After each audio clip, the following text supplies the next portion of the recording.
Per 3 mėnesius mes turėjome susipakuoti visą savo gyvenimą, apsimesti turistais, susipakuoti tik vasarinius rūbus, nes buvo birželio mėnuo, ir palikti visą savo gyvenimą. Tai va, aš noriu, kad tu irgi pati pareflektuotum, kur tu buvai prieš 10 metų. Nes aš matau labai didelį augimą ir transformaciją. Aš atsimenu, paskambinai jinai man, atvaryk, sako, noriu supažindinti tavęs tokia Gintarė. Aš tokia, atsimenu, buvau vonioji su žiedlapiais. Sakau, ne, aš čia penktadienio vakaras pavargusi po darbų, atvaryk tik tai greitai. Ir aš žinau, mes kai susipažinom, mes apsikeitėm kontaktais, nes gal daugiau taip Vilma mums sakė, apsikeiskit kontaktais, jūs čia prie pat gyvenat per kelis blokus centre, abidvi single, abidvi sportuojat, tokius matė gal, kad mes tikrai susivaibintumėm, bet kažkaip galvoju, pasiėmėm tos kontaktus ir galvoju, nežinau, man pasirodė kažkokia pasikėlus ta Gintarė, nelabai mes čia susivaibinsim. Tu negali savim pasitikėti, nes tu tikrai nežinai, ką tu darai. Realiai neįmanoma šitoj srityje tik pradėjus žinot, ką tu darysit. O užsimerkite, sakydavau, ne dėl to, kad reikia užsimerkti, o dėl to, kad nematytų, kad mano ranka va taip ateina link jų veido. Nes reikia pergyventi ir reikia bijoti kažkiek, nes reikia suprasti, kad kas gali būti ir kad tu galų gale dirbi su žmonių veidais. Ir aš atsimenu savo tėčio reakciją, tipo, botoksą? Kas čia per darbas? Bet taip pat ir pasiekė labai daug visokiausių žmonių, kurie netgi dabar klausosi mano video, kad užmigtų. Ir aš iš tikrųjų gaunu labai daug žinučių, prašančių, kad aš sukurčiau ilgesnius kažkokius tai video, nes žmonės nori playlisto, kad miegoti. Ir aš pradėjau su juo kalbėti, sakau, ką Čikagoje veiki, gal sakau, su kokiu verslu, bizniu ar dėl darbo reikalų atskridai. Oi, ne, sako, aš tai atskridau pas tave botokso pasidaryti. Esu gavusi balso žinutę, su pakeistu balsu, grasinančia, mane visai iškoliojo žmogus. Ir va tais momentais ir yra svarbu, ką tu darai toliau. Ar tu tik pažiūri ir sakai, ai, ne man čia tas tiktokas užkniso. Ar tu tuo metu galvoji, kaip pakeisti žodžius, kaip kažką kitaip parašyti. Dar vieną pabandysiu, pažiūrėsiu, žinai. Čia pradėti daug kas gali iš tikrųjų, žinai. Yra va tais momentais, kai pasidaro truputėlį sunku, kad nepasiduoti ir toliau daryti. Man turi būti viskas, ką aš darau gyvenime aplamai, ir čia aplamai mano toks moto gal gyvenimo, viską daryti su meilė ir iš meilės ir tikrai iš širdies. Iš tikrųjų, manau, kad šiandieniniam pasaulyje mes visi turim savo tą asmeninį prekinį ženklą. Arba mes jį kuriam sąmoningai ir tikslingai, arba mes jo sąmoningai nekuriam, bet jis yra sukuriamas tiesiog taip, kaip mus mato aplinka. Pačioj pradžioj savo karjeros tikrai neįkasi tokių investicijų, kas liečia tokius dalykus, tai tu susirandi draugę, kas tau tikrai pafotografuos gražiai, ar tenais aprengs gražiai, ar paskolins kažką, ar kažkokiu būdu prisidurs. Tai čia turbūt vienas iš svarbiausių dalykų ir aš tikrai tikiuosi, kad visi ras savo gyvenime tokius žmonės, kur padės juos iškelt, nes tie, kurie laiko bent truputėlį pavydo ar kažkokios antipatijos, tikrai niekada tavęs neiškels ir nutems tave žemyn. Sveiki, su jumis sveikinasi Asta Malciūtė, tinklalaidės Čikagietė autorė. Šis projektas gimė iš noro kurti erdvę tikriems bei giliems pokalbiams apie gyvenimą svetur, gyvenimo pasirinkimus, iššūkius, lūžius bei tuos vidinius virsmus, kurie mus keičia, augina bei brandina. Čia kalbinu žmonės, kurie eina savo autentišku keliu, su klausimais, pasirinkimais bei patirtimis, kurios suformavo jų šiandieninį požiūrį į gyvenimą. Tinklalaidės tikslas, kad klausydami pasidalintų istorijų, nuomonių bei patirčių, atpažintumėte ir patys save. Galbūt sustotumėte, giliau susimastytumėte ir pajaustumėte įkvėpimą žengti žingsnį geresnio bei sąmoningesnio gyvenimo link. Kviečiu jūs į šiandienos pokalbį su savo drauge Gintarė Gruodytė, gyvenančia Jungtinėse Amerikos valstijose jau 26 metus. Šiandien ji gerai Čikagoje žinomo prekinio ženklo Botox Boss įkūrėja bei visad perlais pasipuošusios keturkojos Lolos mama. Labukas, mano mielosios panelės. Labas, Asta. Mes čia ir pameditavom, ir prisijuokėm, ar ne? Dar net neprasidėjus, jau juoko pilna.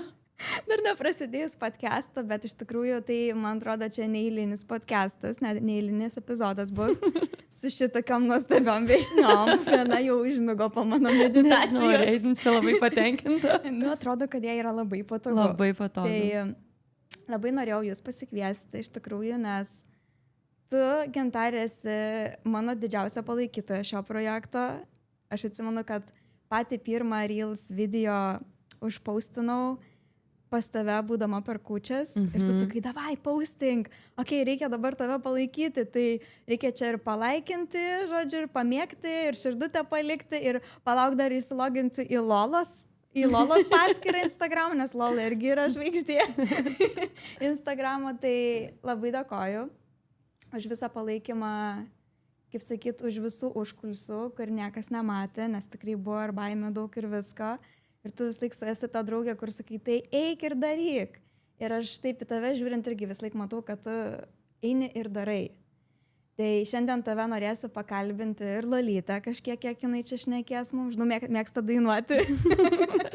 Bus ir dainų turbūt. Norėsiu pakalbinti tokiom temom kaip socialiniai tinklai, heitas socialinėse erdvėse, personalinio asmeninio brando kūrimas, ar ne, personal brand, galbūt mes tai pavadinsim kartais angliškai kūrimas ir svarba mūsų šiandieniniam gyvenime, bei tavo nuostabus gebėjimas susipažinti su žmonėmis, bet kur tu važiuoji, kur tu eini, kur tu keliauji, kokiose erdvėse tu beatsiduri, tu visur atrandi draugų ir ne tik tai, kad tu užmesgi tuos ryšius, bet tu labai gerai sugebi juos ir palaikyti. Tai aš tikrai norėjau tomis temomis tave pakalbinti šiandieną ir noriu paklausti, kaip tu pati šiandien jautiesi, kaip jūs šiandien pažiūrėjotės. Pusiau išėjus jau Lola iš podcast'o. Kokia juokinga, negaliu.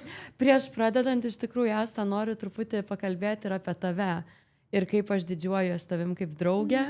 Ir aš iš tikrųjų atsimenu tavo tą idėją, kai tu pareiškiai, kad tu dabar nori daryti tinklalaidę ir tu nori ją daryti lietuvių kalba. Ir aš iš karto palaikiau ir sakau, čia labai gera idėja. Ir man atrodo, kad aš per tą laiką nespėjau nieko nuveikti, o tu jau savo rekordinai pirmą epizodą. Ir visa tai taip greitai įvyko, tu tiesiog sugalvojai, sukūrei.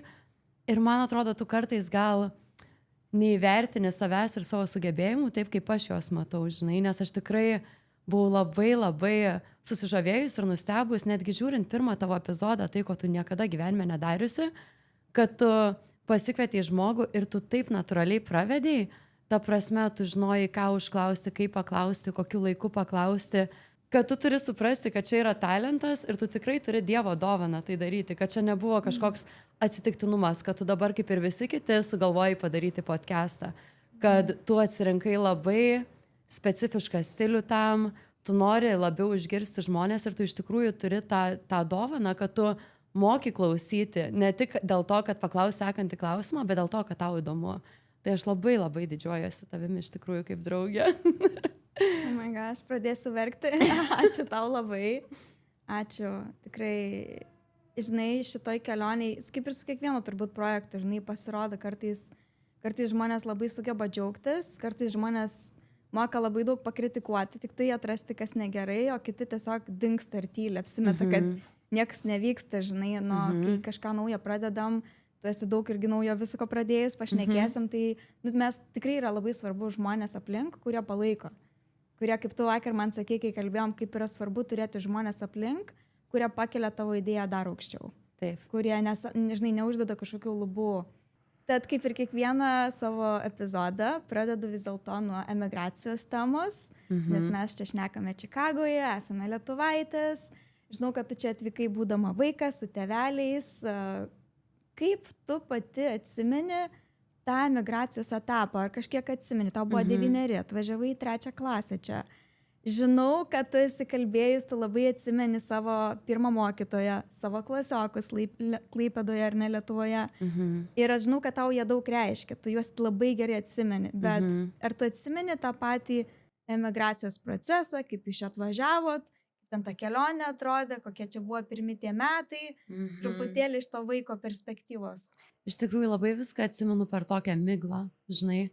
tikrai nėra labai ryškių prisiminimų, o yra tie prisiminimai, kurie daug kartojami buvo tėvų ir pasakojimų visokiausių. Be abejo, kažkiek atsimeni, bet tikrai būna toksai, man atrodo, etapas gyvenime, ypač vaikui. Galbūt kažkokia netgi ir ta trauma teisingai, nes labai daug užblokuoji, nes labai daug reikia išmokti ir atsiminti naujų dalykų. Staiga atvažiuoji į 3 klasę, nekalbant nei vieno žodžio anglų kalbos. Mano mama kažkiek truputėlį mokinosi Lietuvoje anglų per kažkokią kasečių programą. Tai jos anglų irgi buvo labai primityvi ir jinai mane, kaip šiandien atsimenu, lėktuve skrendant mokino spalvas. Tai nusileidau į Ameriką mokant 7 spalvas. Daugiau nieko.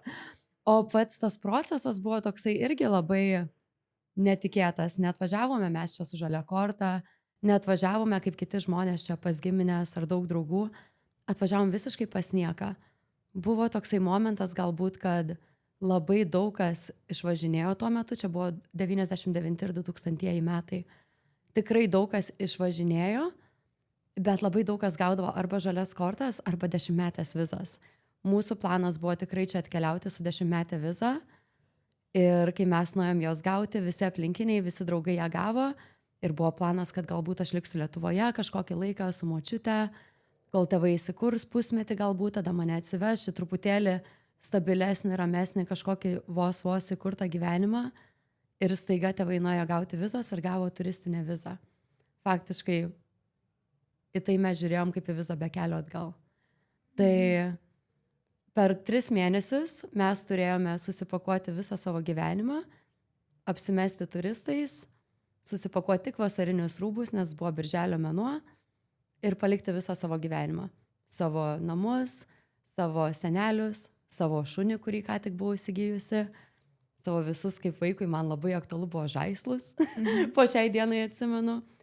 Ir tiesiog važiuoti absoliučiai nieką su keliais rūbeliais, su vienu žaisliuku. Ir galbūt per tą etapą toksai ir dingo labai daug tų prisiminimų, nes labai daug reikėjo užblokuoti, kad susikurti naują kažkokią gyvenimą ir naują kažkokią viziją savo naujo gyvenimo. Na, tikriausiai buvo nelengva, kaip vaikų palikti pas šunį ir draugus, nežinau, kaip tu viską myli, ir draugus, ir šunis. Ir močiutę, žinau, kad labai mylėjai, labai gaila, kad man neteko pažinti tavo močiutės, bet tu dažnai apie ją šneki. Ir žinau, kad Lietuvoje buvai berods, kai močiutė numirė, ar ne, prieš keletą metų, jau senokai. Senokai.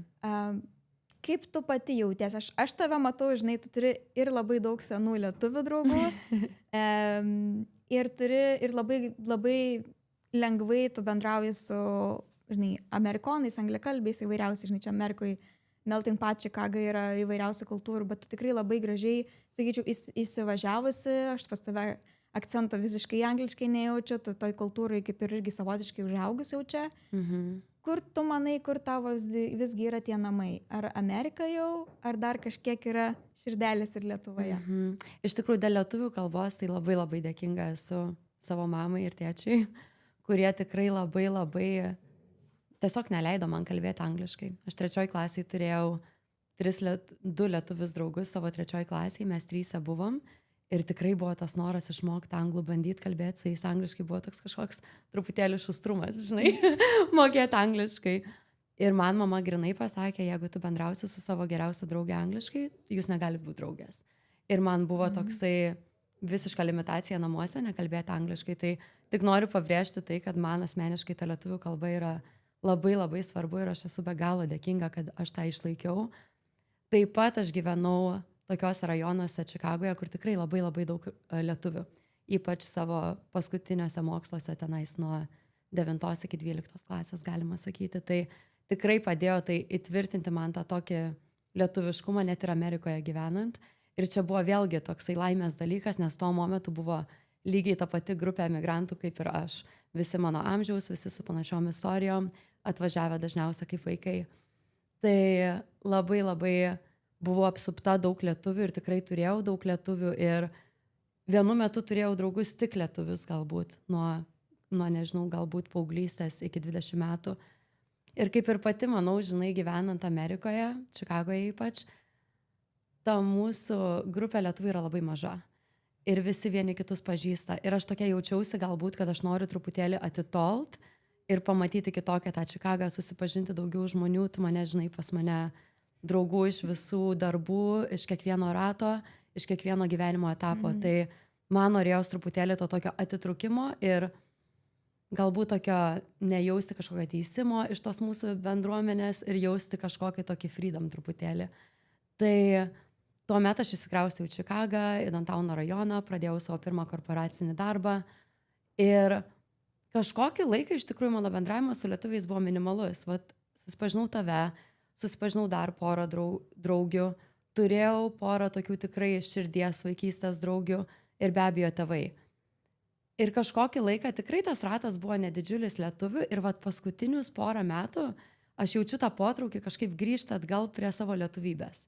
Ne tai, kad ten kraustytis į Lietuvą gyventi, neturiu kažkokių ten tokių labai specifiškų pavyzdžių, bet vis daugiau ir daugiau pradedi pajusti, kad sielai to trūksta, kad norisi tų draugų lietuvių, kad norisi iš tikrųjų maisto lietuviško daugiau, labai pajutau per paskutinius porą metų ir labai noriu apsilankyti Lietuvoje, tik dabar taip jau jaučiuosi, kad važiuojant į Lietuvą aš jaučiuosi kaip turistė.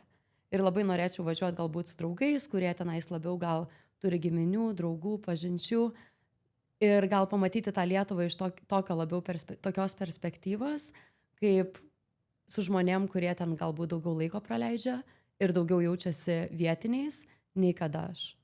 Tai visgi čia jau yra namai, bet širdyje vis tiek Lietuva traukia. Lietuva traukia tikrai. Taip. Ir lietuviai žmonės paskutinių traukia ir iš tikrųjų labai labai norisi man tų tokių connectionų lietuviškų taip pat.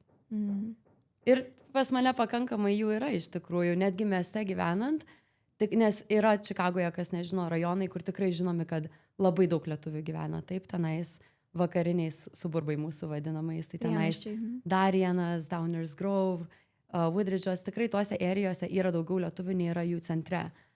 Bet su laiku, truputį po truputį tikrai randu savo tokius kelis artimus žmonės netoli namų, kad yra labai smagu ir aš pabrėžiau prieš porą savaičių, taip, kai susitikom pas mane, kad atvažiavo mūsų draugė Marta, atvažiavai tu, išsiviriau barščių, pasidariau plovo, mes pavalgėm vakarienę, susibėgom visiškai be jokių planų, ko iš tikrųjų aš manau Amerikoje yra sunku su žmonėm galbūt tas toksai autentiškumas ir natūralus susitikimas be didelių planų.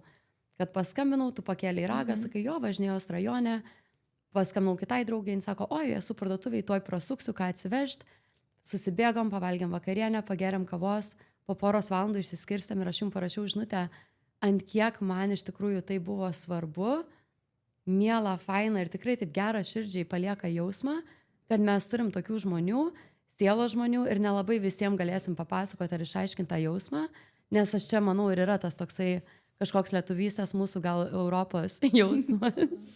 Taip, Lola labai pritarė. Lola dar nebuvo Lietuvoje, bet turbūt bet jai patinka lietuviai taip pat. Tarp kitko, Lola aš jų gavau taip pat iš lietuvių šeimos kitos nuostabios. Tai Lola irgi yra lietuvė. Papasakok truputėlį, kaip ten atsitiko, kaip jūs su Lolyte viena kitą atradot, nes tai buvo neplanuotai, tu nepirkai šuns.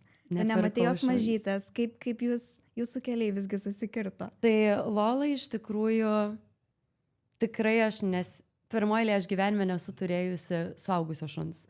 Ta prasme, kad pasiemusi jau suaugusį šunį. Visą laiką turėjau papius, visą gyvenimą turėjau rotvylerius, turėjau labradorą, myliu ypatingai didelį šunis ir buvau pasiruošus ir nusiteikus jau ieškoti naujo šuns. Ir gavau skambutį iš savo labai labai geros draugės, kad kažkokia lietuvių šeima ieško galbūt atiduoti šunį. Nei aš turėjau informacijos, nei aš labai ką žinojau. Ir atsiuntė man nuotrauką ir galvoju, wow, 2 metų šuo, nežinau, ar galėčiau apsimti 2 metų šunį, ypač tokios veislės, kur visi gąsdina, kad labai baisi veislė, agresyvi. Ir mes nuvažiavom susitikti su šuniu, tokį tipo kaip adoption meetingą padaryti kažkokiam parke. Ir mes susitarėm su tą moterim, kad po mėnesio laiko mes gausim tą šunį ir kad jinai turi padaryti operaciją, kažkokius popierizmus, dar kažką, kad paruošti Lolytę mum. Ir aš kokį mėnesį jaučiau tokią baimę, kad mes negausim to šuns, nes aš pajutau tokį connectioną su siela tiesiog su Lolyte. Tai iš tikrųjų čia geriausia, kas galėjo būti mano gyvenime šitam etape, tai Lola. Su ja aš vis tiek nejaučiu jokios vienatvės. Visą laiką kažkas yra namie, visą laiką yra namų šiluma, ta jos energija, tas mūsų ryšys toksai. Iš tikrųjų, aš tikrai labai labai tikiu, kad per gyvenimą nurandi tik vieną sielos šunį. Tikiuosi labai, kad tai nėra tiesa ir kada nors gyvenime, kad dar tai bus. Bet aš tokios meilės gyvūnui ir aplamai tokios meilės turbūt nesu jautusi, kaip jaučiu Lolai ir manau, jinai taip pat jaučiasi. Ne, aš manau, kad tie žmonės, kurie dėl tam tikrų priežasčių, ar ne, nes ten buvo rimtas priežastis, kodėl nebegalėjo daugiau rūpintis, tai aš manau, kad jam buvo irgi sunku, bet aš manau, kai jie mato, kaip Lola dabar gyvena, tai jie irgi yra laimingi ir supranta, kad čia taip turbūt turėjo būti kažkaip visatos sudėliotas kažkoks planas, kur nei tu planavai, nei jie turbūt, žinai, nusipirkę šunis norėjo auginti. Bet taip pat atsitiko, toks Lolytės kelias buvo ir dabar jinai tikrai karalienė man. Mes abidvi pajokam, kad jinai tikrai praeituose gyvenimuose kažkokia karalienė buvusi. Jos vis elgesys, tie perlai visą laiką. Pasekite Lolą Instagrame, jinai ir ten yra aktyvi. Bet tikrai taip turėjo būti. Lolytė daug apkeliavus, daug skraidžius lėktuvais ir traukiniais ir mašinom ir ko jin tik neveikus. Ir iš tikrųjų palaikom ryšį visą laiką su Lolos buvusią šeimą ir nuotraukom, ir Instagramais, ir šeimos vaikus followinu, ir jie mane, ir Lolą. Ir iš tikrųjų be galo esu dėkinga jiem, kai jie priėmė tokį sprendimą, nes ir jie mato, ir aš matau, kad čia geriausias, kas galėjo būti ir man gyvenime, ir manau Lolai, ir turbūt jiem.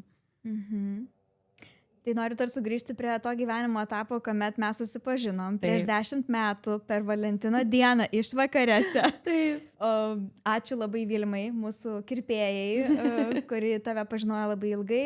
Jūs buvote kaimynės anksčiau, kai tu augai, ne paauglystėj. Ir mano kirpėja, tai tikrai faina. Aš atsimenu, paskambinai jinai man. Atvaryk, sako, noriu supažindinti tavęs tokia Gintarė. Aš tokia, atsimenu, buvau vonioj su žiedlapiais. Sakau, ne, aš čia penktadienio vakaras pavargusi po darbų. Atvaryk tik tai greitai. Ir aš žinau, mes kai susipažinom, aš kažkaip mes apsikeitėm kontaktais, nes gal daugiau taip Vilma mums sakė, apsikeiskit kontaktais, jūs čia prie pat gyvenat per kelis blokus centre. Abidvi single, abidvi sportuojat. Nu, tokias matė gal, kad mes tikrai susivaibintumėm. Bet kažkaip galvoju, pasiėmėm tos kontaktus ir galvoju, nežinau. Galvoju, man pasirodė kažkokia pasikėlus ta Gintarė, nelabai mes čia susivaibinsim. Bet tada tu man parašei, mes susitikom pusryčių ir man atrodo buvo šeštadienis, mes iki sekmadienio prabom kartu. Metai buvo kažkokia, nežinau, nuostabus man, aš atsimenu, buvo labai daug linksminimasi, labai daug pokalbių, labai daug vakarų. Tada dar labai daug meilės skyrė ir mano sūneliui, šanseliui, keturkojui. Tai aš atsimenu tave, kad tu jaunesnė, žinai, tu jaunutė tokia, bet galvoju, va, ten gyvena panelė, būtą savo turi, žinai, dirba, mokosi ir tu dirbai tuo metu prie stuburo operacijų. Tai tu nesi chirurgė, ar ne, galėsi papasakoti, ką ten darai. Bet, nu, tikrai aš atsimenu, kad tu keldavaisi ten 5-4 ryto kartais operacijos, kai mes vakare kur nors, sakau, operacija užsidėjo ten 6 ryto kažkur, ten valandą nuo Čikagos, žinai. Ir, nu, tikrai labai atsakingą darbą dirbai. Dabar esi kitoj srity, irgi su medicina susijusiai srity. Bet kaip tu dabar pati retrospektyviai matai save, kur tu buvai prieš 10 metų? Va, tu man sakei, kad aš gal kartais neįvertinu, ką aš galiu padaryti. Tai va, aš noriu, kad tu irgi pati pareflektuotum, kur tu buvai prieš 10 metų. Nes aš matau labai labai didelį augimą ir transformaciją. Buvau visiškam gyvenimo chaose. Bet iš tikrųjų, vat aš pagalvojau apie tai, kai mes pakalbėjom prieš porą dienų, kad to chaoso kažkada gyvenime, kažkokiam etape reikia. Tikrai reikia, aš manau, jeigu tu nori kažką pasiekti. Nes tas momentas nuo 20 iki 30 iš tikrųjų yra metai, kuriuose susiformuoji kaip žmogus, kaip atrodys tavo ateitis, tavo karjera, tavo draugystės, tavo draugų ratai.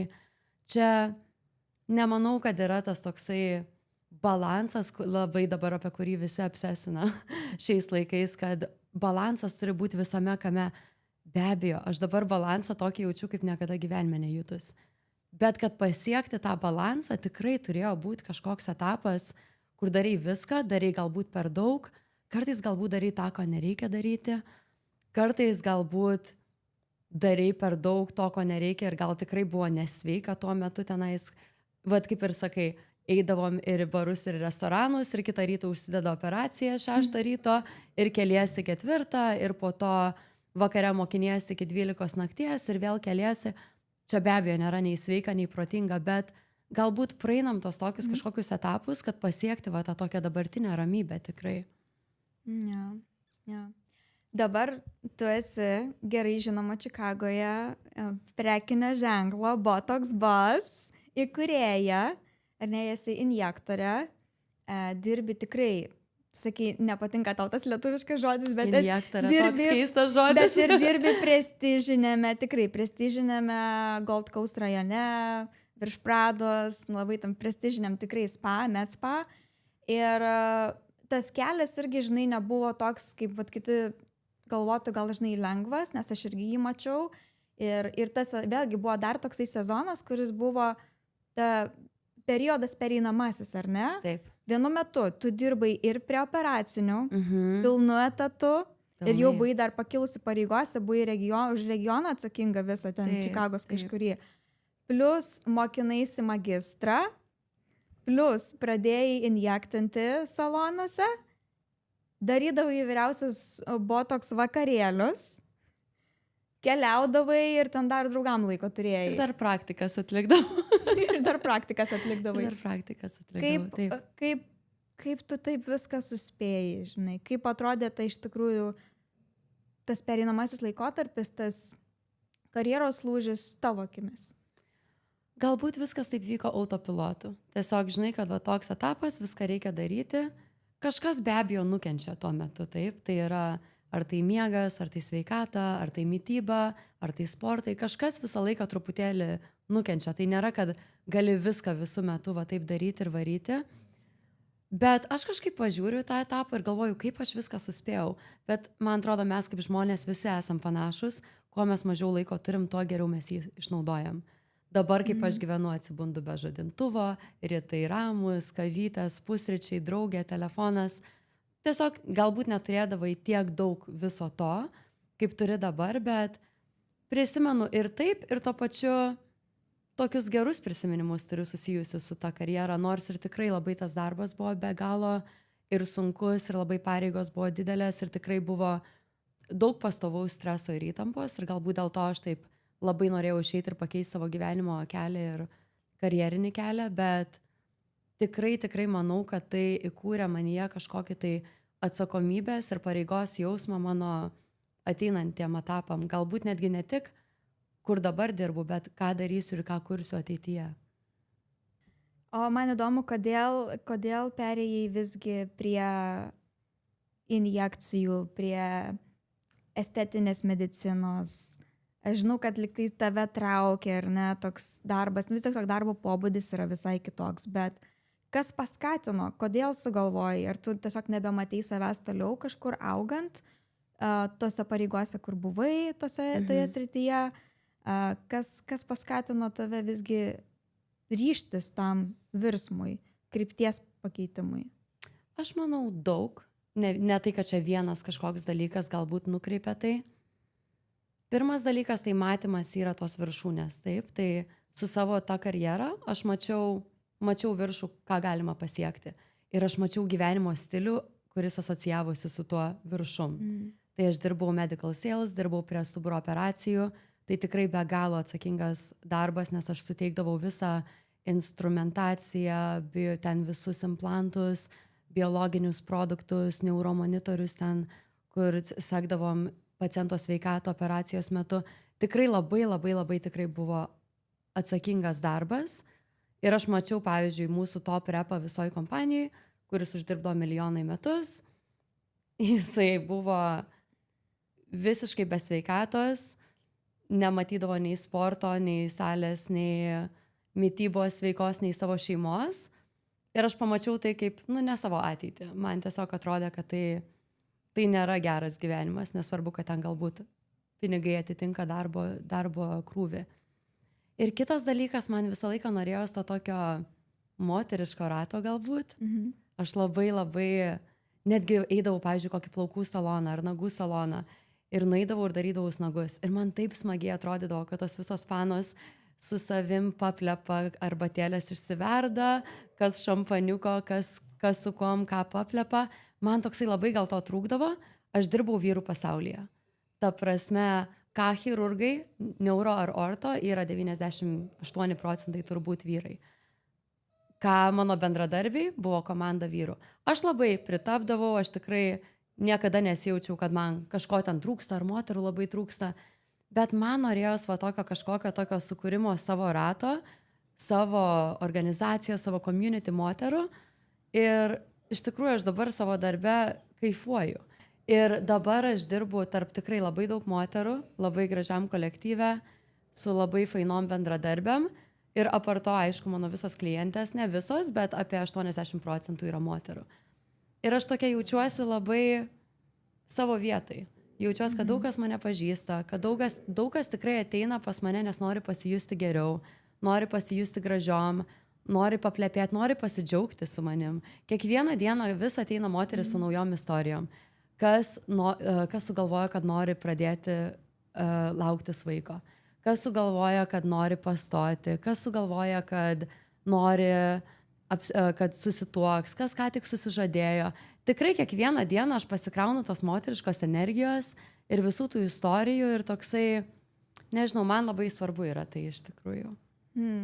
Žinai, dabar reflektuoju, kartais būna žmonės, kurie dirba tokį darbą su žmonėmis, ar ne, vis mato pacientus, klientus, jie sako, žinai, ar kad ir kirpėjas, ar ten nagų darytas, bet kas, žinai, grožio specialistas, sako, aš nesu psichologija, žinai, žmonės ateina ir ant manęs tipo, išsisako visas savo problemas. Taip.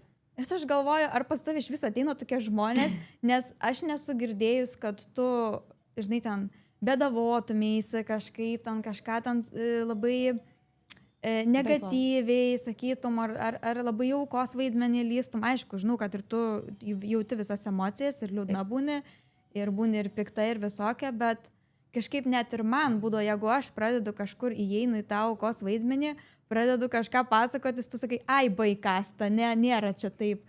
Tu tokia, labai pozityvi, man atrodo, tu sugebi pamatyti tą taurę pusiau pilną negu pusiau tuščią, tai man atrodo, kad pas tave žmonės atėję jau automatiškai irgi pakeičia tą savo pokalbį ir tu dėl to toks irgi ir pasisemi, gal neišsisemi. Aš tikrai pasikraunu, tikrai jaučiu pasikrovimą savo darbe, be abejo, neneigiam to, kad tikrai yra daug energijų. Yra visos bendradarbės, kurios yra visos moterys. Ir tikrai mes sutarėm visos nuostabiai, bet kartais įeini ir pajunti kabineto energiją. Ir reikia taip tiesiog susibalansuoti ir dirbti savo darbą. Būna dienų, kad visos labai aukštoje energijoje, labai norim plepėti, labai norim dalintis įspūdžiais. Ir lygiai taip pat yra tarp kiekvienos pacientės. Kiekviena diena yra skirtinga. Yra dienų, kur aš dirbu ir, nežinau, susitinku gal kokias 6-7 naujas klientės. Ne naujas, bet 6-7 klientės. Būna dienų, kad nuo 10 iki 12 žmonių. Tai per pilną savaitę aš dirbu nuo antradienio iki šeštadienio. Aš sakyčiau, taip, vidurkis yra apie 50 žmonių, su kuriais aš prabendrauju apie 20-30 minučių, taip. Tai truputėlį būna tikrai tokių dienų, kad ateini tą darbą, pabūni su pacientu ir iš karto toksai noras tarp kiekvieno paciento pasėdėti, užsimerkti, man būna truputėlį, kad reikia tokio reseto. Ne dėl to, kad man sunku, bet dėl to, kad aš niekada nenoriu atnešti savo energijos į tą kabinetą įtemptos, nes tikrai būna žmonių, kurie bijo adatų, bijo procedūros, bijo rezultatų. Bet kad aš visą laiką labai žiūriu rimtai į tai, kad tu turi ateiti į tą kabinetą ir žmogus turi automatiškai pajusti kažkokį atsipalaidavimą, kad viskas bus gerai, kad tikrai nebūtų jokios baimės, įtampos ir aš manau, čia viskas prasideda nuo manęs. Tai tikrai labai svarbu, aš manau, yra ne tik mano srity, bet turbūt kiekvienoje srity, kai tu su kiekvienu žmogum, su kuriuo susitinki, susipažįsti, kaip tu save pristatai ir kokią tu energiją įneši tą kambarį. Tai net neatsimenu, ką klausai iš tikrųjų. Atsakei. Žinai, ir dabar galvoju, tu tikrai žmonėm turbūt yra baisu, aš įsivaizduoju su veidu kažką darytis, nes, nu, ta prasme, mes turbūt visi esame matę socialinėse medijose įvairiausių dalykų ten ir žmonės apalps tarsi paralyžiuoja, arba ten, nu, visi esame matę ten tų baisiausių išdarytų veidų, ar ten žiauriai nukritusių antakių, ar dar kažko. Ir tai yra normalu, kad žmogus bijo. Taip. Ir tu dirbai prieš tai, minėjom, dirbai operacinėse, dirbai labai tokį atsakingą darbą. Bet kai pradėjai leisti, žinai, medicinos rytį buvai, tau gal adatos irgi nebuvo naujas dalykas, bet ar ranka visgi drebėjo tuos pirmus kartus, ar ne? Kaip pati, žinai, kaip pati nusiramindavai? Taip. Ar jau tai buvo visiškai atėjai ir iškart savim pasitikėjai? Kaip atrodė tie pirmi kartai, papasakok? Aš manau, jeigu ateini ir pati savim iš karto pasitikė, reiškia, tu nebūsi gera injektorė. Nes tu negali savim pasitikėti, nes tu tikrai nežinai, ką tu darai. Realiai neįmanoma šitoj srity tik pradėjus žinot, ką tu darysi. Tu gali bet kokį kursą imti, tu gali 10 kursų imti, kol tu nesuleisi 1000 veidų ir nematysi, kaip gali būti, kodėl gali būti. Tu žinai realiai, kas gali atsitikti ar kaip išvengti komplikacijos, bet tu niekada nežinai toj situacijai, kaip gali kas būti. Tai ne, tikrai nebuvo tokio labai kažkokio didelio pasitikėjimo, jau tikrai nesusireikšminam čia labai. Ir atsimenu pirmus, aš kai pradėjau mokintis ir pradėjau daryti botoksą ir aplamai visus injectionus, aš darydavau su kitu daktaru, kuris padėjo man ir tikrai ir prilaikė ir mano pasitikėjimą savim, ir mano ranką kartu. Pirmus kartus, kai dūriau, aš dūriau netgi su jo ranka kartu, nes jisai prilaikė ir tikrai gaidino mane, kur ir kaip reikia viską daryti. Bet atsimenu, pačius pirmus kartus, kai pati leisdavau, nervai buvo sukilę taip, kad aš negalėdavau net išaiškinti kaip, o reikėdavo apsimesti labai rame, kad viskas gerai, viskas užžymė ir dabar jau tu dursi. Ir atsimenu, sakydavau, dabar pakelkite antakius, aha, nuleiskite, aha, dabar užsimerkite. O užsimerkite, sakydavau, ne dėl to, kad reikia užsimerkti, o dėl to, kad nematytų, kad mano ranka va taip ateina link jų veido. Tai čia tikrai buvo, tas truko iš tikrųjų labai greitai. Sakyčiau, kokias 2 savaitės galbūt, kol praėjo tas toks vidinis drebatas, bet be abejo, čia aš manau, žmonės, kurie nebijo ar įeina labai pasitinkinti savimi šitoj srity, tikrai yra ne toj srity, nes reikia pergyventi.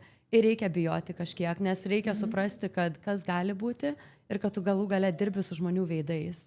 Čia yra, ir apart to, kad žmonių veidai, čia yra medicina ir čia yra estetinė medicina ir čia yra tikrai didelis šansas didelių komplikacijų. Tai labai daug kas galbūt žiūri į botoksus, į injectionus kaip į kažkokį tai, žinai, kosmetologiją, kad čia makiažas. Ar čia kažkokia grožio procedūra. Netgi patys mano tėvai, atsimenu savo tėtį, kai pradėjau, nes aš pasibaigiau Amerikoje nursingą ir tada, nu dabar ne per seniausiai pasibaigiau nurse practitioner, aš žinau, Lietuvoje net galbūt nėra tokio išsilavinimo, bet aš dirbau prie stuburo operacijų, operaciniuose ir staiga pareiškiau savo šeimai, kad dabar, žinai, pradėjau truputėlį ten on the side dirbti kažkokiam tai salone daryti botoksą ir aš atsimenu savo tėčio reakciją, tipo, botoksą? Kas čia per darbas? Taip atrodė galbūt, kad čia darysiu aš dabar kažkokį nemedicininį darbą, kuris netitiko kažkokiam tai lygiui, žinai. Tai, bet ir tuo pačiu nenoriu, kad taip skambėtų, kad makiažas ar kitos grožio procedūros ar specialybės yra žemesnės. Tiesiog, kad tai vis tiek yra medicina. Pilnai suprantu ir tėvų nesupratimą, man atrodo, šitam pasaulyje, šitame etape daug kas kažkaip gal mūsų kartos jau irgi pradeda ne tai, kad vieną darbelį išsimokino, dirba visą gyvenimą. Tikrai žmonės keičia ir karjeras ir kartais visiškai nuo nulio reikia pradėti. Ir ypač tokias sritis, kur tėvai net nesupranta, nes gal net neegzistavo jų kai jie buvo tojo amžiaus. Taip pat aš žinau, kad tu dabar irgi investavai daug resursų, labai daug laiko, ilgų vakarų, daug energijos ir tų pačių pinigų į kurso kūrimą. Taip. Inject Your Brand, ar ne? Tai čia bus tavo pats pirmas kursas, kurį paleis. Truputėlį papasakok apie ką čia tas kursas, ar yra čia tik Amerikos rinkai, ar čia būtų kažkas galbūt ir lietuviams gyvenantiems visame pasaulyje ar Lietuvoje? Tai Inject Your Brand iš tikrųjų toks projektas, kur gimė iš to, ką aš darau ir darau, manau, gerai. Iš pradžių aš norėjau tai daryti ir labiau fokusuotis galbūt apie brandingą medical spa, injektorių ir žmonių panašiuose srityse. Ir galėsim be abejo toliau truputėlį pakalbėti apie mano renginius, apie viską, ką esu dariusi. Bet aš visą laiką tiesiog jausdavus, kad tai man yra toks natūralus galbūt procesas, kaip aš auginau savo brandą ir savo karjerą ir savo klientūrą ir followingą ir panašiai. Bet bekuriant tą kursą aš supratau, kad labai daug žmonių manęs prašo pačių injectionų video. Ta prasme, kad aš labiau nuosekliau išaiškinčiau savo procesą, savo koncentracijas, savo techniką. Nes realiai šita industrija yra tokia labai plati ir labai, nežinau, ar lietuviškas žodis toks pat yra regulated. Nėra viskas labai sureguliuota ir kontroliuojama. Tikrai. Įstatymai skiriasi pas mus, bent Amerikoje, nuo steito iki steito yra skirtingi. Šalis turi savo įstatymus visiškai skirtingus. Vienose gali injektinti tik daktarai, kitose nurses. Tokioj Anglijoje netgi grožio vadinasi beauty providers. Tai pavyzdžiui, tenais gali kosmetologai leisti visokias procedūras daryti. Tai aš supratau, kad ko žmonėm reikia iš tikrųjų, tai ne vieno kurso, kur ateini per vieną dieną išmoksti labai gilią anatomiją ir galbūt pamatai vieną ar du pavyzdžius, arba ten per savaitgalio seminarą 2-3 pavyzdžius, bet reikia praktiško kažkokio gaido, kad tu galėtum pamatyti, kaip viskas daroma ir sekti tą pacientą po 2 savaičių, matyti rezultatus, matyti korekcijas. Tai aš tą ir bandau sukurti dabar šiuo metu. Seku apie 15 pacienčių, kurias jau įrašiau ir visas procedūras, ir veido visą assessmentą, ir po to tą patikrinimą, korekciją po 2 savaičių. Ir tikrai dedu daug laiko į tai, nes noriu, kad būtų tikrai kursas, kokio man būtų reikėję, kai aš tik pradėjau su savo drebančia ranka. Kad aš kažkur pasąmonėj prisiminčiau, aha, man sakė va taip, ir kad jeigu padarysiu taip, tikrai išvengsiu tos komplikacijos.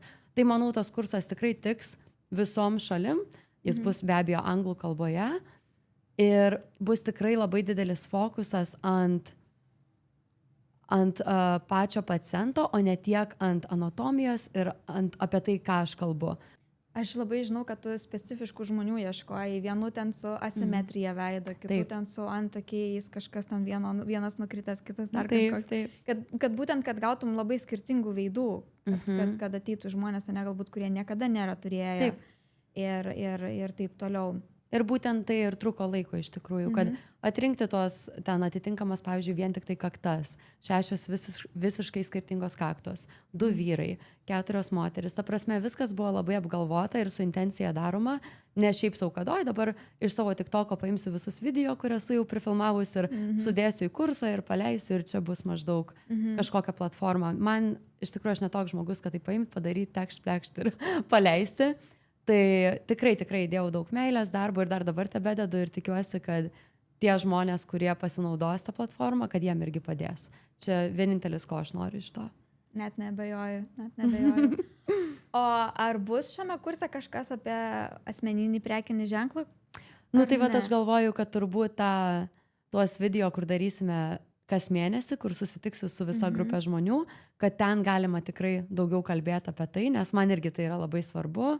Ir kaip ir sakiau, man tai yra natūralu. Čia yra toksai dalis mano gyvenimo, kur man tikrai nereikia stengtis per daug. Aš džiaugiuosi tai darydama, aš džiaugiuosi reklamuodama ir parduodama ir save, ir savo darbą.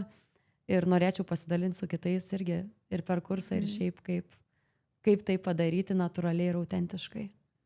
Tai aš dabar tą temą norėčiau tave giliau ir pakalbinti, gal apskritai tiesiog aptarti tą asmeninį prekinį ženklą. Dabar jau tikrai, man atrodo, dauguma žmonių supranta, kas tai yra. Mes galbūt tiesiog pradėsim vadinti personal brand ar brand, nes net ir lietuviškai ten matau, kad daug kas taip dalinasi. Ir aš iš tikrųjų manau, kad šiandieniniam pasaulyje mes visi turim savo tą asmeninį prekinį ženklą. Arba mes jį kuriam sąmoningai ir tikslingai, arba arba mes jo sąmoningai nekuriam, bet jis yra sukuriamas tiesiog taip, kaip mus mato aplinka.